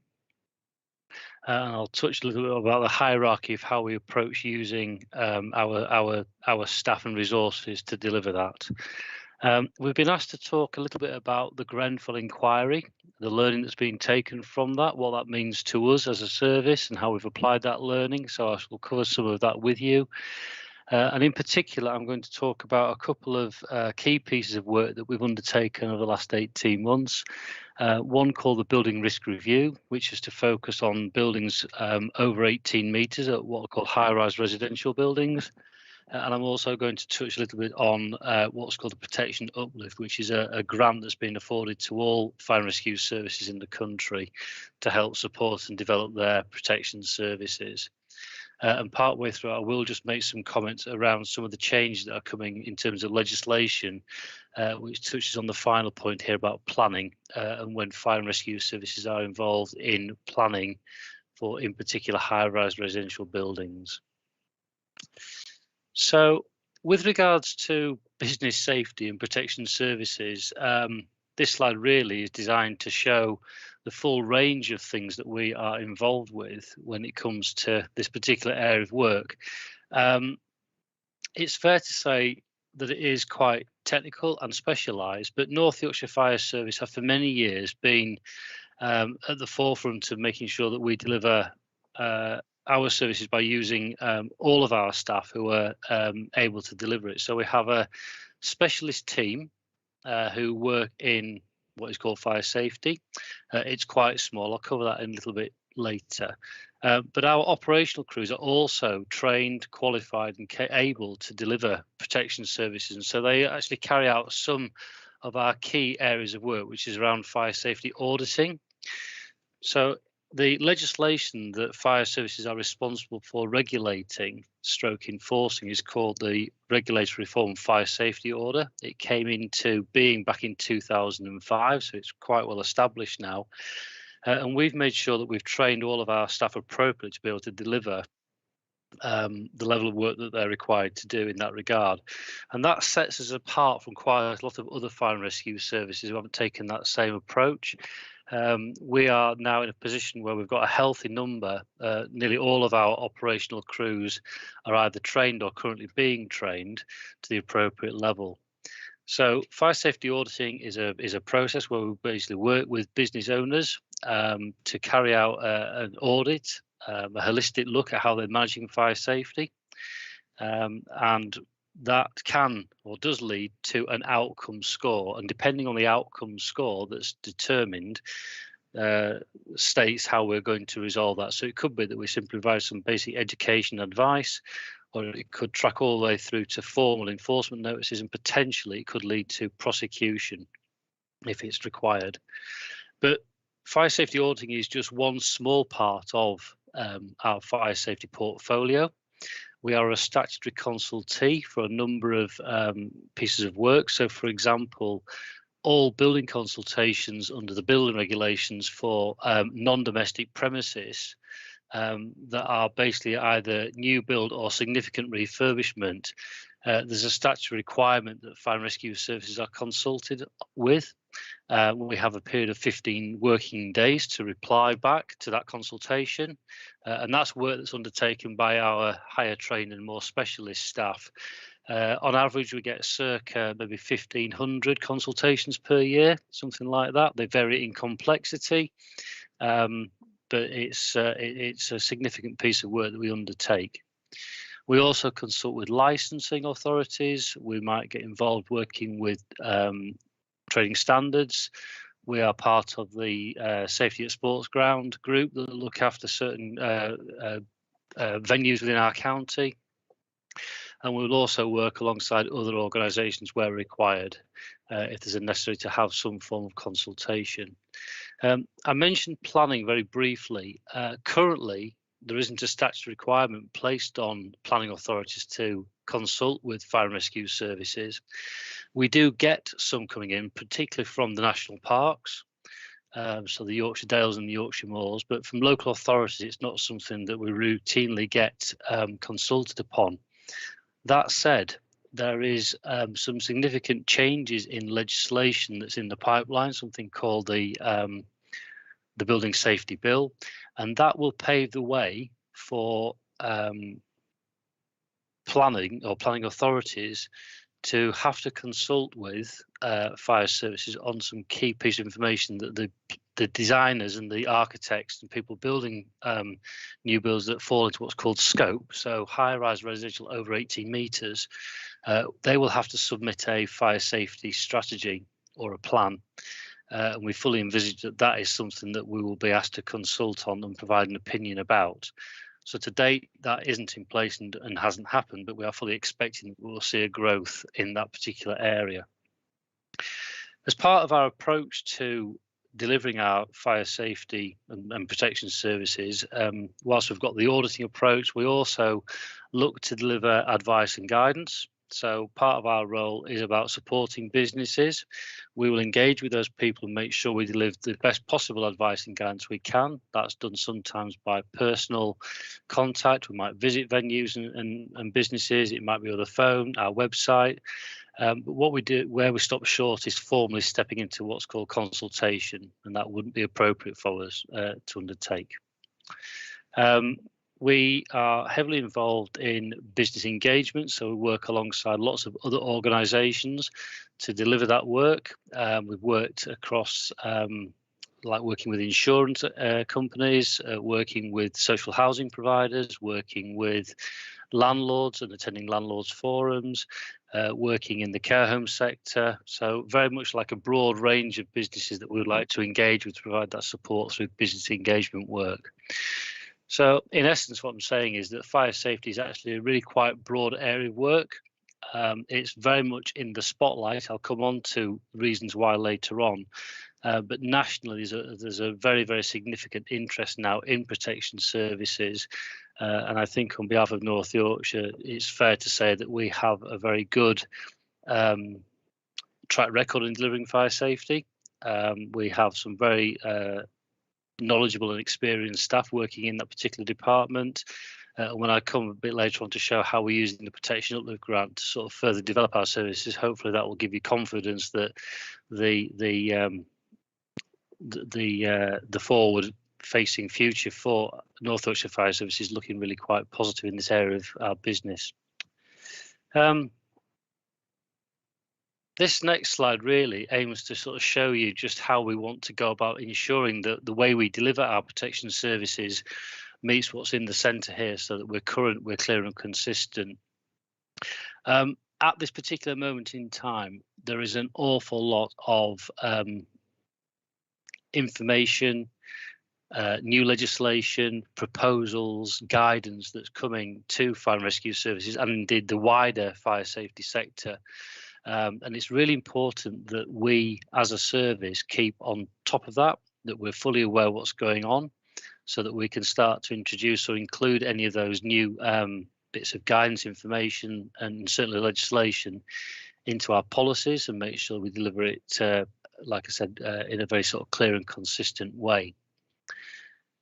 Risk profiling. So when we want to engage with businesses and use basically what's called our risk-based inspection program, we've developed a methodology for regulating or meeting our regulatory work and enforcing that balances against focusing on certain types of premises that perhaps have a higher risk occupancy. So there's a number of facets to our risk-based inspection program, which I think over years we've managed to refine. From experience and having sort of been responsible for implementing it, it seems to work very well. But we are very mindful that there is new guidance coming from what's called the National Fire Chiefs Council, basically trying to redefine what's called a high-risk premises. So we're very excited on what that guidance talks about. We're carrying out a review of how we would introduce or include that guidance into our risk-based inspection programme. It's really important to us that we, when it comes to delivery of our protection services, that we've got the right people trained to the right level, in the right place, with the right resources to be able to do that. When it comes to joint working or working collaboration, obviously I've talked a little bit about already that we work alongside some other organisations where we have to consult with, but it's really important that we look to strike a really good balance where we can to work with other organisations. So working with things like environmental health, who are well connected and placed in sort of dealing with the hospitality and catering industry. We've done quite a bit of work in the past making sure that we can have a sort of two-way transfer of information. If they see hazards or businesses that are showing or maybe demonstrating low levels of compliance to food hygiene standards or maintenance of things like ductwork in fast food establishments, that they can like refer that back to us, and that's often seen as one of the triggers for maybe some fire safety work that's targeted that particular building. When it comes to enforcement, obviously we have legal powers to enforce and to prosecute. We use that appropriately. We've got a very open and transparent policy about how we would do that. Our sort of strapline really is about education, encouragement and enforcement, and that's a hierarchy. So our big push is to educate people. Where necessary, we will encourage them to become compliant, and if we have to, we will enforce in a firm but fair manner. And then finally, about how we manage our performance, I'll touch again a little bit on that, but we are focused on making sure that what we do delivers good quality outcomes. We're developing or have got a suite of key performance measures, but we'll keep looking at how we can refine those. And we've got some clearly set out outcomes that we're looking to achieve. So, for example, safer buildings, supporting economic growth, helping businesses reduce things like insurance costs, etc. So there are some very clearly set out outcomes that we can identify, and that's ultimately what our fire safety work is aiming to achieve. So I've talked a little bit about our fire safety teams, and I mentioned the word competence and qualifications. We work to a nationally agreed competency framework, so anybody who's taking or undertaking fire safety work needs to have been trained now to an appropriate level. This is really important. This has come about largely because of the way that we engage with businesses. Good quality regulatory practice means that if we're going to engage, we have to make sure that people are properly and adequately trained, have the right level of knowledge, and where required expertise and experience and support. So this slide really just sets out the different levels. What it's really, I suppose, trying to say is that we have a number of people who are trained to the base level. So you can see that all our operational staff trained to level 3, which basically means they can audit simple premises. And then advisors and inspectors or enforcement officers, the people who work in our specialist department, they're trained to a higher level and they can undertake the consultation work that I talked about. They can audit high-risk premises, and they can also carry out enforcement activity, including prosecution activity or work. One of the significant things that's come out of the Grenfell inquiry is the need for those people who are auditing high-risk premises, which includes high-rise residential buildings over 18 metres, have what's called third-party accreditation. Now, this is something that nationally is being undertaken. We received some grant funding to help us achieve this. We're working towards that. It's taken quite a while for there to be a nationally agreed accreditation body. It's now been confirmed that that's something called the Institute of Fire Engineers, and there's a process of how we will get to a place where we can accredit our own staff. That is going to take some time, purely for factors outside of our control, the capacity of the IFE being one of them, but it's something that we're on a pathway to achieving, hopefully through the next calendar year. And then one of the areas that we recognise we have a gap in at the moment is our on-call staff. On-call staff, or our part-time firefighters, currently don't receive any formal fire safety training. But they obviously are visiting commercial premises on a fairly frequent basis as part of their on-call and response activities. And it's really important that we give them that training, that awareness, so that when they are visiting those buildings, they can in effect do a fire safety check or hazard spotting. And that will then signpost or allow them to make a referral back internally if some further work is needed. So it's something that we've been wanting to achieve for quite a while. I'll cover it at the end of this presentation, how we're going to do it. But it's certainly something that we're really quite excited about because it brings in a much more better use of our resources, increases our capacity, and allows us to really undertake a significant piece of work alongside their response mode activity.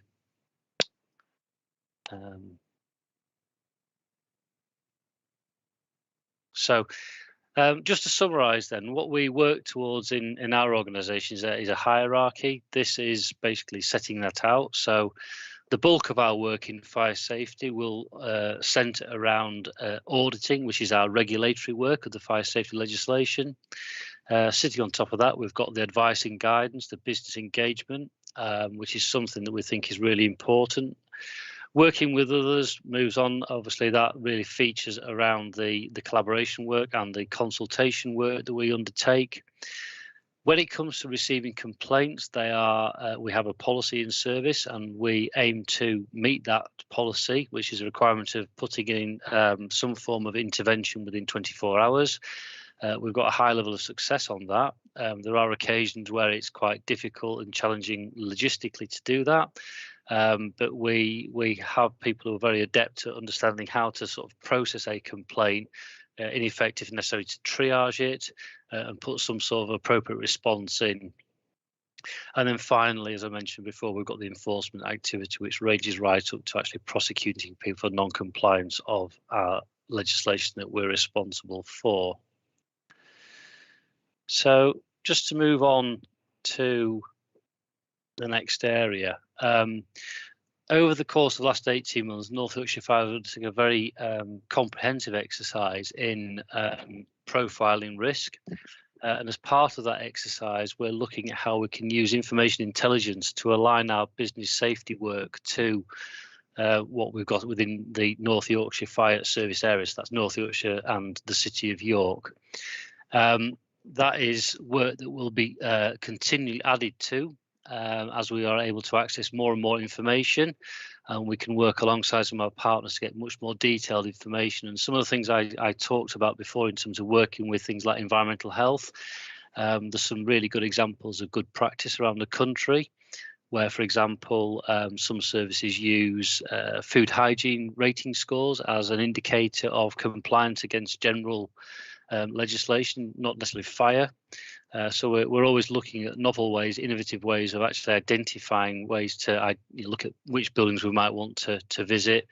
And also we keep very much in touch with any significant events that are going on, where we perhaps want to understand better the background to fire safety non-compliance or issues around it.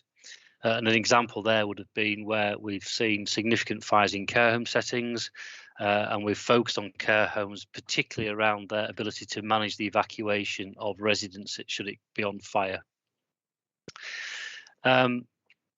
I've touched very briefly on business engagement. It's really important. I think it's an area that we can continue to develop. We've got a lot of opportunities now in the way that we connect with businesses, and certainly some of the things we've learned in terms of even this presentation today, being able to deliver it via Teams, allows us to really connect with businesses very quickly and easily. The new website for North Yorkshire Fire is now continually being updated with up-to-date information, and that will be really important as part of our conduit to advising businesses around some of the new changes that are coming through, things like the Fire Safety Bill, so the Building Safety Bill, and the requirements and responsibilities of building owners. So that's a way that we can actually provide that information outward.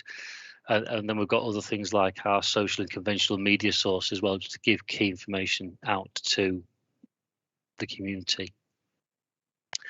And there was a question asked, or an area to look at how we measure our performance and evaluate. We're very focused on outcomes and long-term impact, but equally it's important, just as you've seen from a colleague in North Yorkshire Police, and you will in a moment from the Deputy Chief talk about our performance. But we are now very much like looking to build our performance dashboards, give ourselves an ability to real time understand what it is we're actually doing. These are quite new, so we're constantly looking to develop and bring these more into mainstream use. But they certainly allow service managers the opportunity to track and monitor what's going on. And so this is just something to share with you, that we have a very clear focus on looking at performance, but more importantly, our big emphasis is on outcomes and ultimately the wider impacts that we achieve through this area of work. So we're asked to talk a little bit about the Grenfell Tower inquiry and the recommendations.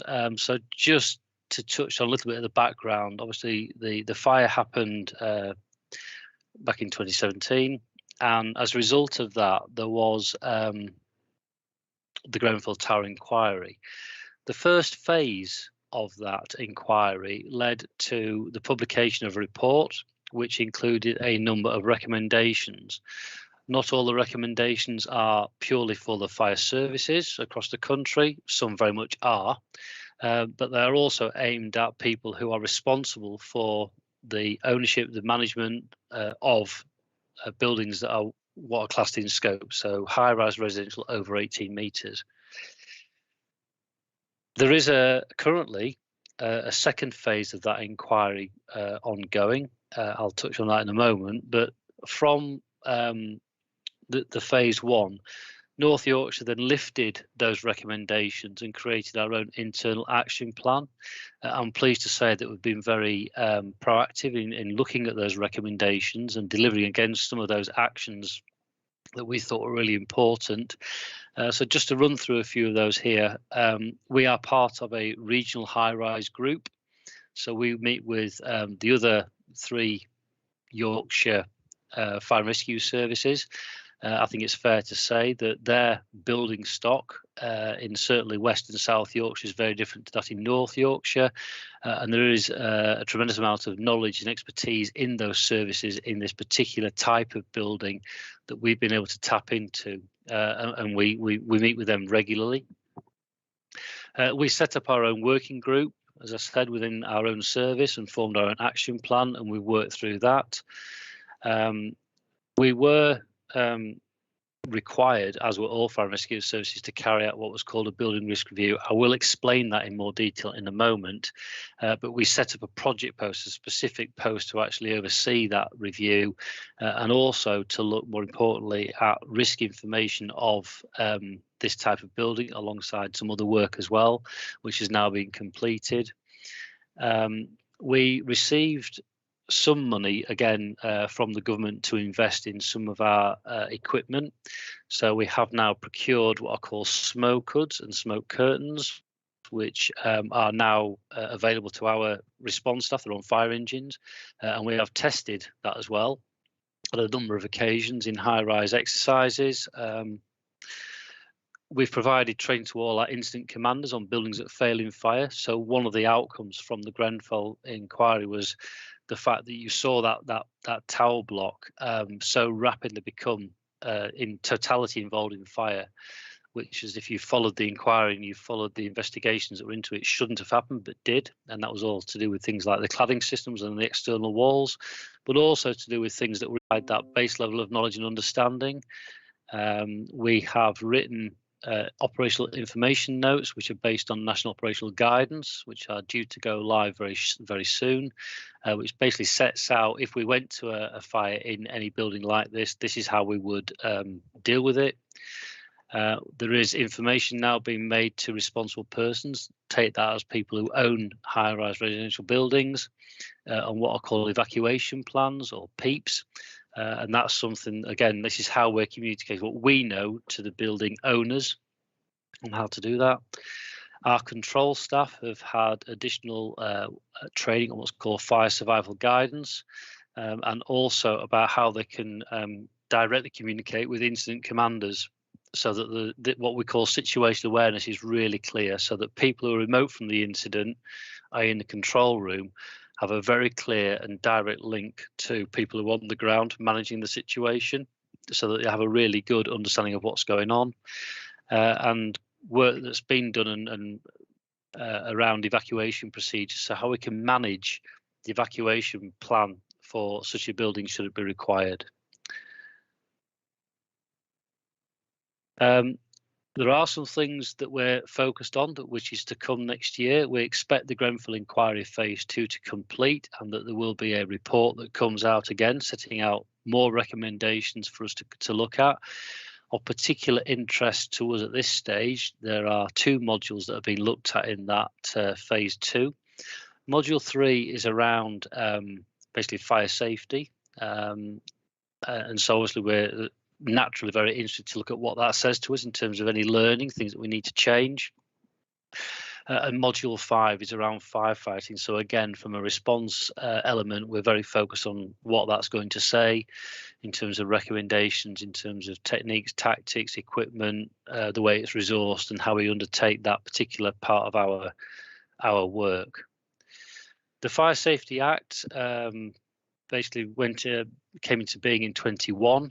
That will pave the way for changes to the fire safety audit. It means that they don't have to submit that through Parliament again, and we're starting to see some of that now. So some of what they call the articles in the order are now including things like the front door to a flat, for example, is now part of the means of escape, and it's clarified some things that were always a bit of a grey area in the past.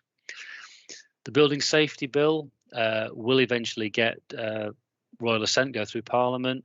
That will pave the way for a new building regulator, and it will set out the responsibilities for all persons and parties involved in managing certain types of buildings, which includes right from the sort of conceptual design stage to architects and engineers, all the way through to who regulates it.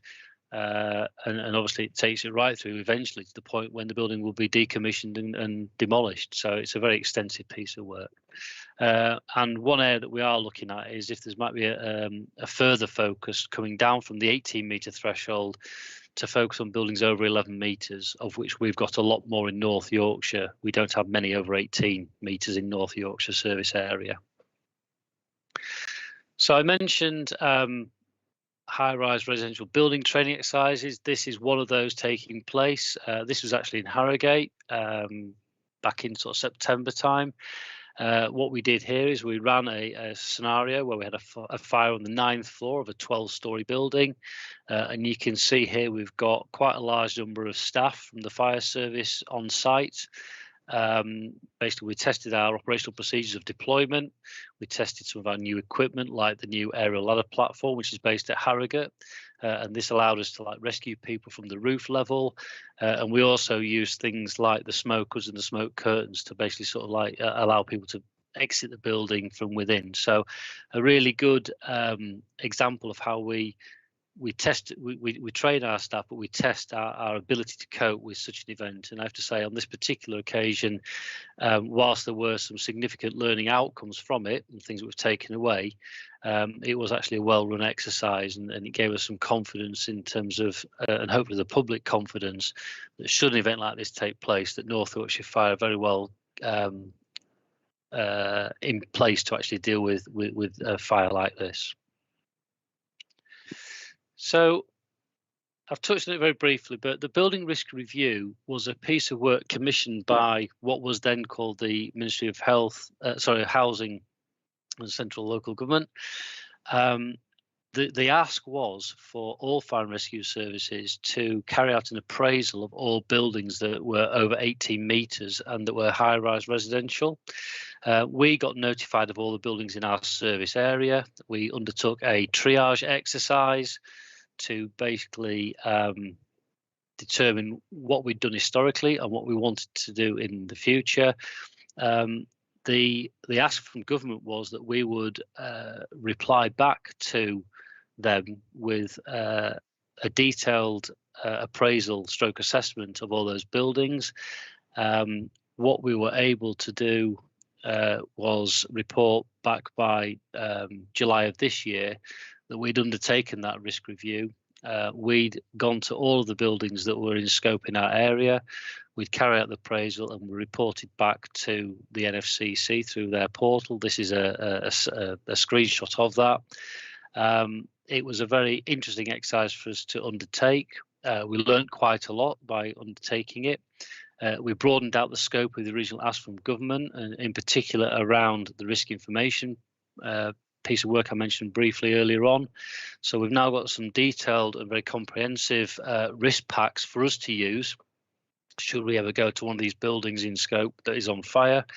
And like I say, we've used that further to sort of test and train our ability to deal with such an incident. So that piece of work was completed in July, and I think that was a real a good quality piece of work undertaken by the specialist fire safety team. Alongside that, we've also received a substantial investment in protection services from the government. We've had two sizable grants that have been given to us. They're called the Protection Uplift Grant or Protection Uplift Programme. They asked us to identify how we would want to invest that money to support or enhance our ability to deliver our protection services, which we've submitted. That was subject to scrutiny by both the Home Office and the what's called the Policy and Protection Reform Unit from the NFCC. I'm very pleased to report now that we are now using that money to finance a number of new posts in our service. So we've developed a training team. The training team is now in place, and that team will be responsible for a couple of things: supporting the existing delivery of training, not including where we have to outsource because we need to get people trained to an externally qualified standard, but around the sort of coaching, mentoring and general support of fire safety. And that will include what I talked about, the on-call staff, so the hazard spotting type approach. They're all responsible for overseeing and implementing the quality assurance programme internally to make sure that those who are delivering this work are doing it to the appropriate standard. And they will use that to furnish a training needs analysis if we need to provide additional support and training for staff. They will oversee the CPD programme, so making sure people get continuous professional development. And it's really quite exciting because we're getting some new technology in now. We've bought some sets of virtual reality, so we're really quite excited about how we're going to be able to provide training scenarios and events to our staff using new technology. And I think that'll be for us quite groundbreaking actually, because it will pave the way to people being able to physically or virtually be present in a building without having to travel to it. So in terms of supporting our on-call with access to risk information, we think that's going to be really good, because we can take a video and then take the kit, immerse them in the virtual environment and talk them through what is a scene. So that should be a real uplift to what we do. There are plans for increasing the establishment even further. That is something that we'll be doing through the course of next year. And there is a potential for further investment into the next financial year, but that's dependent on the Home Office being able to secure funds from the Treasury. So that,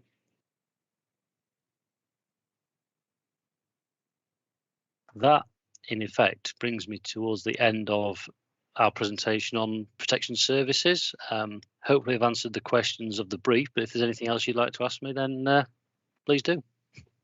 Okay, well, firstly, thank you very much, Dave. That was really informative presentation. I do have a couple of questions. So how frequently are all high-rise buildings inspected, and how many buildings do we have above 18 metres in height in North Yorkshire and York? So in answer to the first question, 33.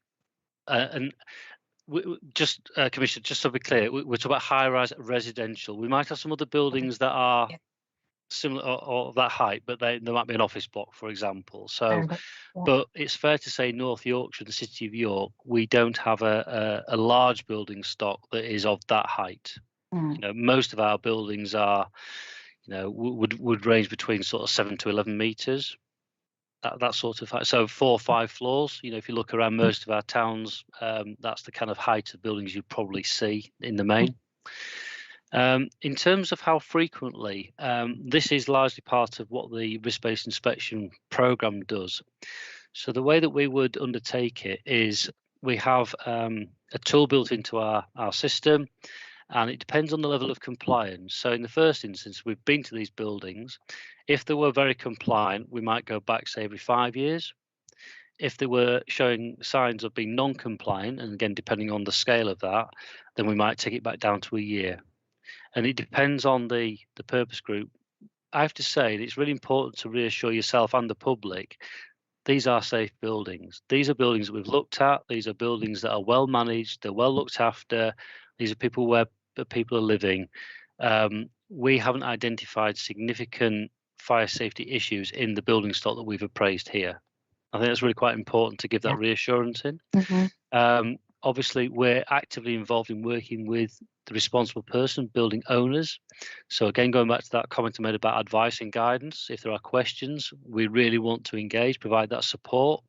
And that's also for residents as well. And if I go back to that exercise that I just flagged up a few minutes ago, obviously a lot of the residents were there, they were present. We had a lot of conversation with them about this work. You know, and generally speaking, they were very appreciative, but also they felt very assured by that piece of work, and secondly, what I'm talking about in the broader fire safety work. Thank you. Thomas, you've got a question? Yeah, twofold, if I may. So first of all, just I know that the service has gone above and beyond the government's requirements around this inspection, and looked at buildings below the 18 metre government guidelines as well. So Dave, I wondered whether you could say something about the totality of the building stock that you've looked at, and how many buildings in total you hold on your risk register, but also just in relation then to that protection uplift that you talked about and the building inspection program. Obviously that funding is one-off funding, so I just wondered if you could give some reassurance to the public about how you're intending to make that work sustainable over the longer term, please. Yeah, so in answer to your first question, yes, we have looked at buildings that are basically what we define as out of scope. I think it's important to state here, Tom, and for everybody else and the public, that this was a very specific piece of work focused on 18 metres and over. What it's not saying is that any building of multiple floors is posing a significant threat or risk to members of the public. And there is some quite strong advice and guidance coming out from government that we don't, go down the line of sort of saying just because you live on the 4th or 5th floor of a building, you've got an inherent problem. In fact, far from it.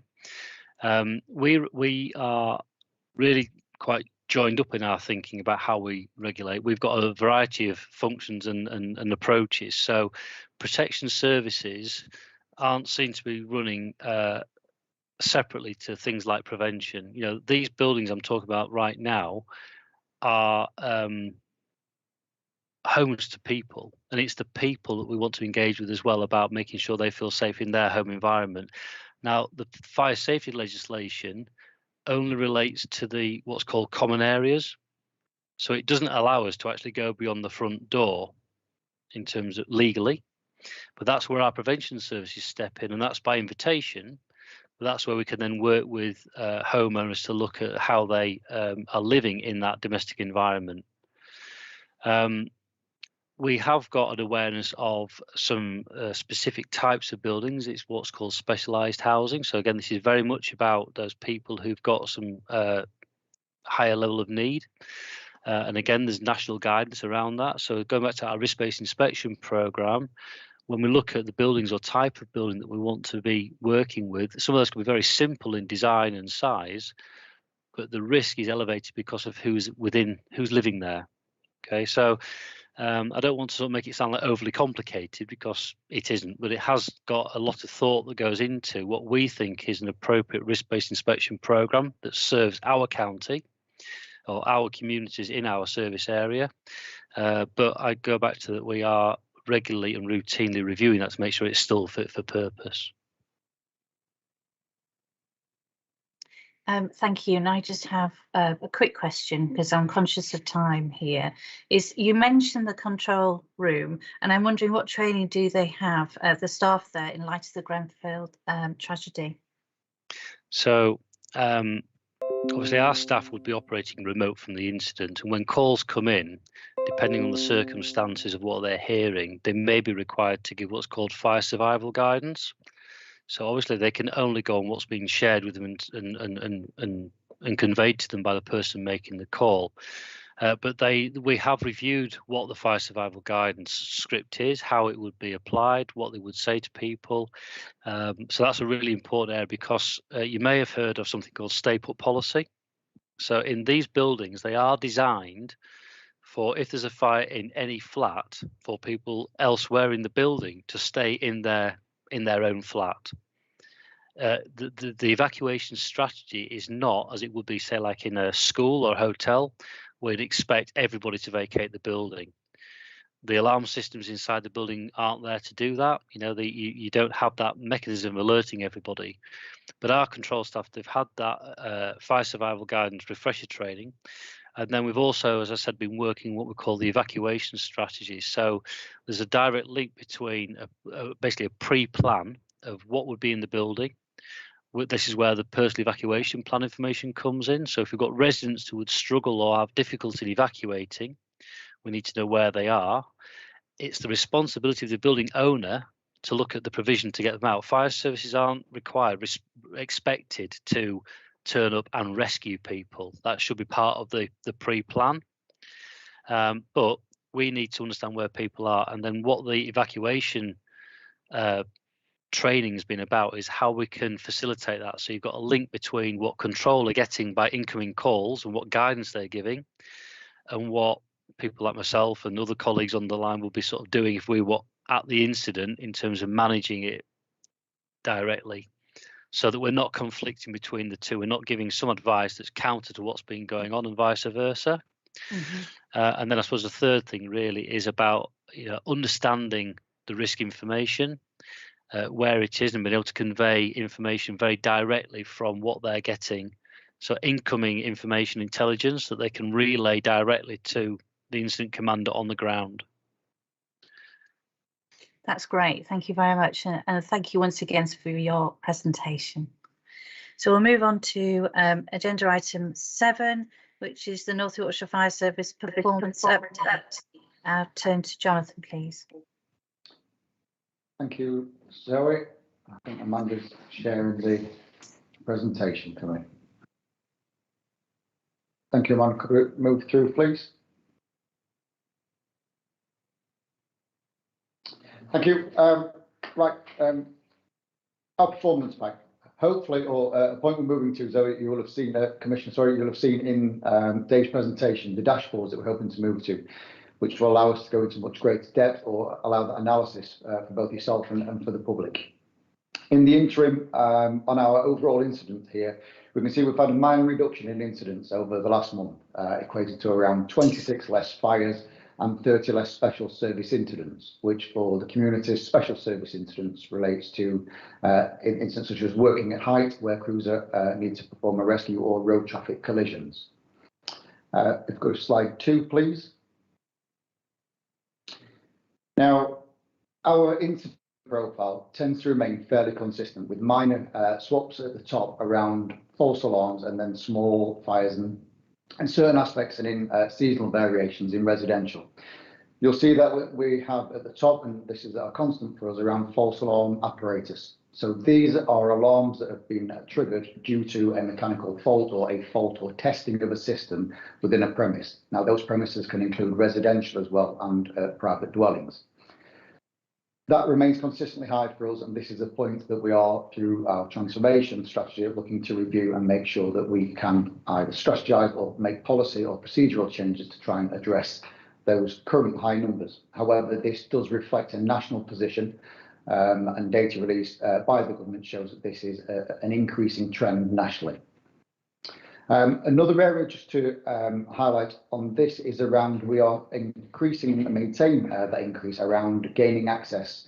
Now, gaining access for ambulance services relates to incidents where the ambulance service have attended or other partner agency, and then they either require the fire service to enter that property for a life risk element, which can be if there is a person fallen, the ambulance service needs to provide assistance to that individual, or if we have people that are mobile and they need access again with the ambulance service, and we make or help with that provision.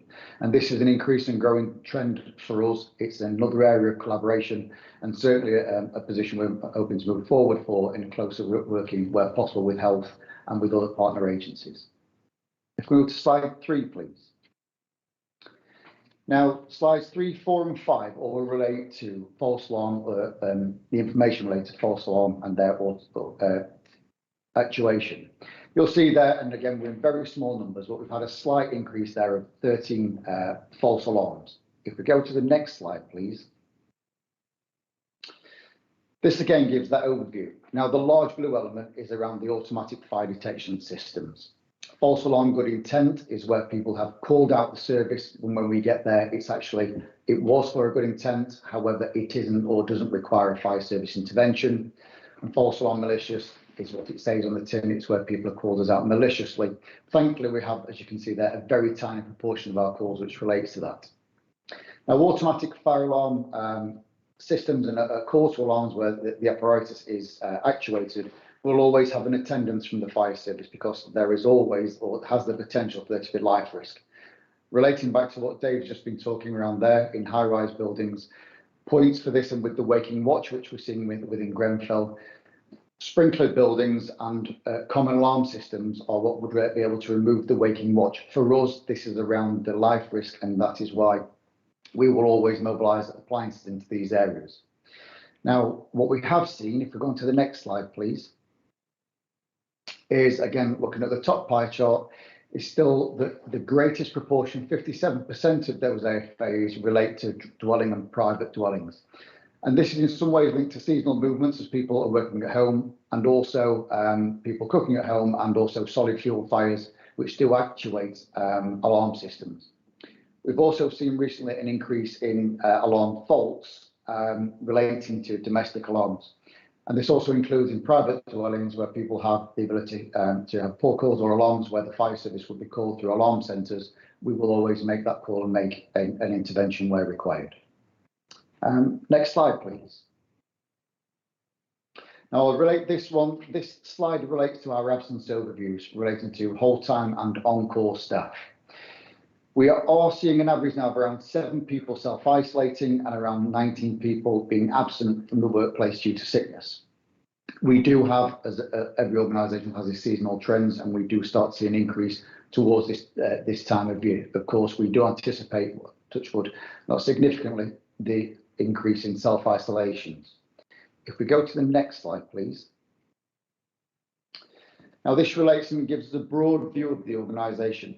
However, the point I'm going to focus on relates to our on-call station, because there on the short term, which is the orange coloured bar chart for the on-call, relates to a 96 days lost increase over the last, from September into, over the period.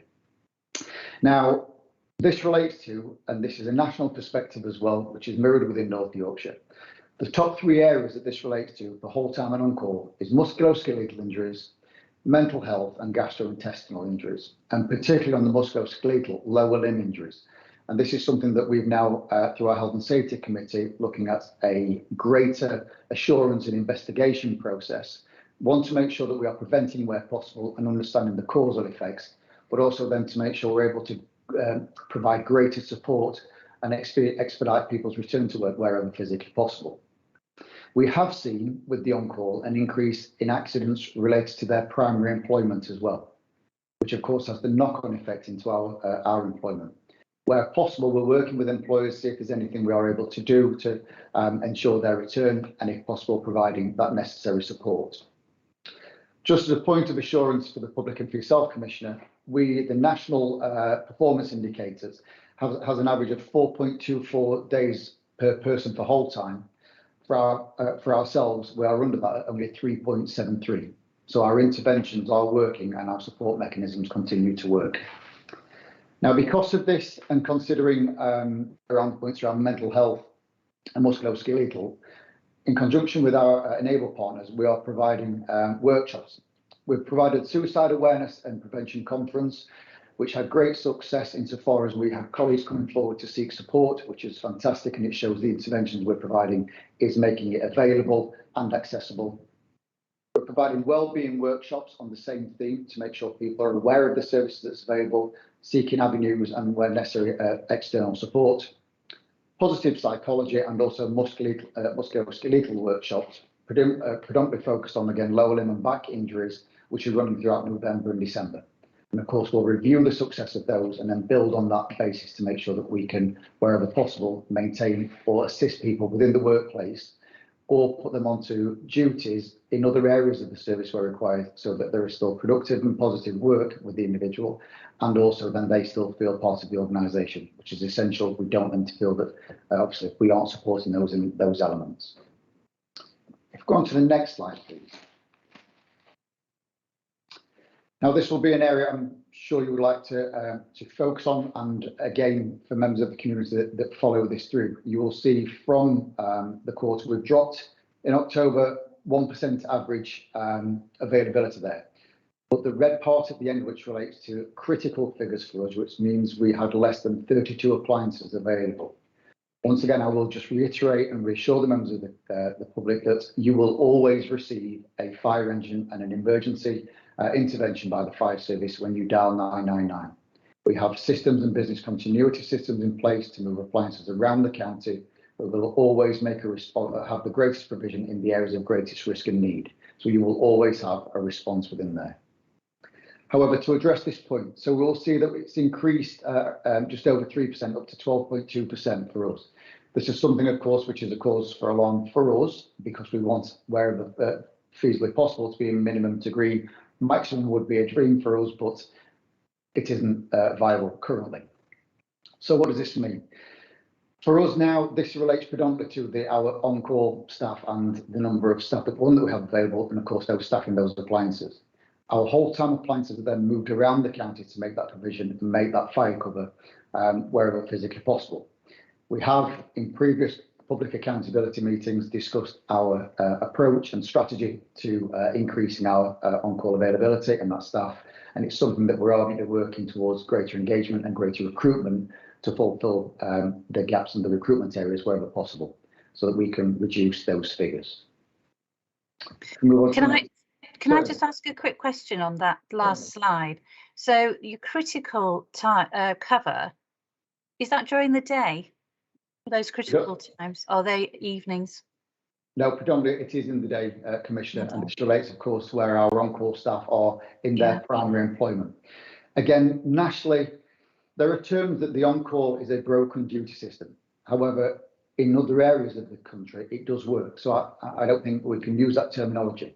It works to a greatest effect in services that are having, and it depends on their the local context.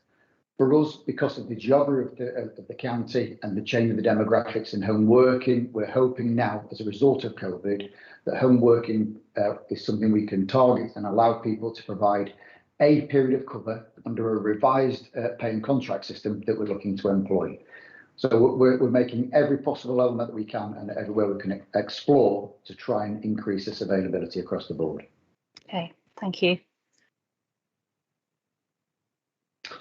This gives us the breakdown per station, and of course it is variable and it varies per month because it relates to, again, sickness issues, the availability of the on-call staff, and with COVID we did see significant impacts on there. Two that I'll just draw attention to there are Summerbridge and Tadcaster on-call. Now Summerbridge have a low number of staff, with only 7 firefighters currently available there. Again, as part of our current recruitment drive and our response to resource to risk, wherever possible, where we can engage people within that community, we will increase that figure. And it's a key drive and a key focus for our recruitment next year. Tadcaster has suffered sickness issues, and again, with 9 staff there, again, an area for recruitment. And it's also areas where we have staff which are whole-time and on call, so they're employed under 2 contracts. Of course, whilst they're on their primary employment with us as whole-time staff, they aren't available for on-call. That's just a nuance of the system, but again, it's something we are working on and looking to find further solutions onto that. Could we move on, please? Now, protection, we are starting to see again a steady increase in productivity as through our specialist staff and also crews. Dave there has gone into significant depth on the scope of the work around our regulatory activity and statutory compliance. And it's something that we will now start to see the benefits of. And it's credit to Dave and his team for the work that they've done ahead of and with the Grenfell findings. And this now we will start to explore further, and with a larger number of inspection officers and with the new duties being placed upon the fire service, we will see a significant potential growth in this area of work. And on to the next slide, please. Now, depending on, of course, COVID and its impact, our prevention work was significantly hindered during the period because, of course, crews couldn't go into those environments and people necessarily didn't want them entering their properties, which impacted on our ability to fulfil safe and well and the home safety checks, albeit now this is the areas that we're looking to push back into with the community. One point I will raise on there is about the increase in our activity within road safety. Now, as part of the speed management protocol under the Road Safety Partnership, North Yorkshire Fire and Rescue Service deployed data loggers, which helps, and with collaboration with partners, onto the work that they're doing to understand the speeds on the road, the traffic impact and the number and obviously the quantity of vehicles travelling over there. We did have a backlog due to COVID when we couldn't reach out into those areas, and we've now cleared that entire backlog and we are back on track as per the strategy of where we wanted to be. Good. And that closes our performance update, if there are any questions. I have no further questions. Does anybody else have any questions at all? No. Oh, John. Thank you, Commissioner. It's supporting as opposed to being a question. So this is in relation to the prevention and protection activity, and we've seen there the impact of our crewing levels during the daytime, particularly due to the on-call crewing problem that we've been experiencing at the moment. And of course, we're utilising all-time crews to support the on-call stations to maximise our availability. But of course, that does have a negative impact on our ability to undertake prevention and protection activities. So it's really, really important that we are, as a service, really trying to improve our on-call availability levels. and therefore we've got a transformation team in place working very hard on a number of things behind the scenes to try and improve that. But as Jonathan's already made clear, the assurance to the public is that we will always respond to incidents come what may. We always make sure that we've got a good spread of fire cover where necessary, but there's a big focus as well to pick up on the prevention and protection activities, but it can be impacted. Thank you. Okay, thank you very much. Thank you. Right, so moving on to agenda item 8, questions from the public. Now, we've got 2 further questions, and which are both going to be directed to Mark. The first one is a secondary question to an original question in the first agenda, in earlier agenda items, and it's regarding the York protest. So the further question is, my question was not answered in full. Who authorised the protest? How many and why were others refused because the city was busy? And who gives permission for these and how many were refused? Okay. And then there's another question about 101, and that is what North Yorkshire Police do to help individuals who have given up waiting for their calls to be answered. So Mark, over to you. Okay, thank you very much. So first of all, with regards to the demonstration on Saturday, with regards to authorising it, I authorised the police response to that, both the number and the approach. There is not a situation where demonstrations get stopped within the city. Speaking to people in the margins, no one can recall a demo actually being stopped in that city. So it's not a case that they get stopped. If we have an organiser that's identified, we may suggest different times or different routes or different locations based on what else is happening. But with regards to authorisation, there was no one who actually formally authorised the demonstration to happen. We just knew it was, and we therefore attended to facilitate peaceful protest. Have others been refused? Not in living memory, not that people can recall. They've not been formally refused if they have been in a public space. If they're in a private location, that's a different matter, but in the public space of York, that doesn't happen. So it's not a case of any have been refused in recent memory. And in regards to the effort and the cost, yes, it was a large effort and the cost was significant. We haven't confirmed the exact cost yet because we're still working that out. But certainly it will be less than if we'd had any significant disorder or criminality that we'd had to investigate. With regards to the 101, we obviously monitor those people who hang up, and for 101s, they may hang up for any reason.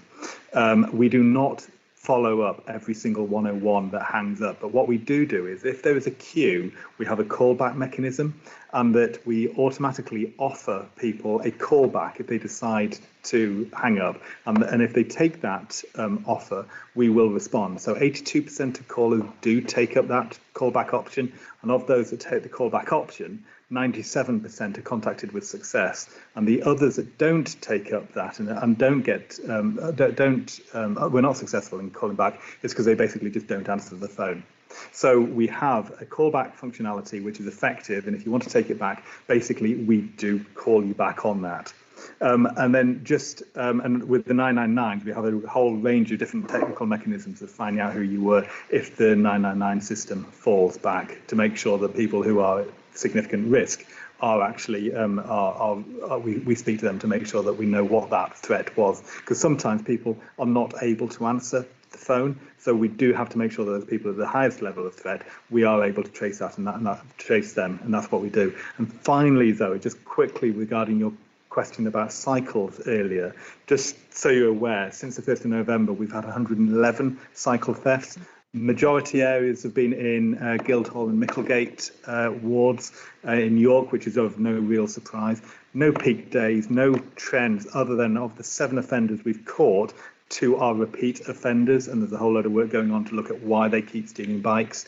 So I'll do a bit more work on that, but in reality, we don't have any specific trends other than what I've just articulated. And basically, crime prevention advice: lock your bike up when you're not using it, including your wheels, which quite often are as expensive as the frame. Thank you. Okay. Right, thank you very much. Okay, so we go on to agenda item 9, and that is any other business. I don't believe there is any other. Oh, sorry, Phil, you're very welcome to come in.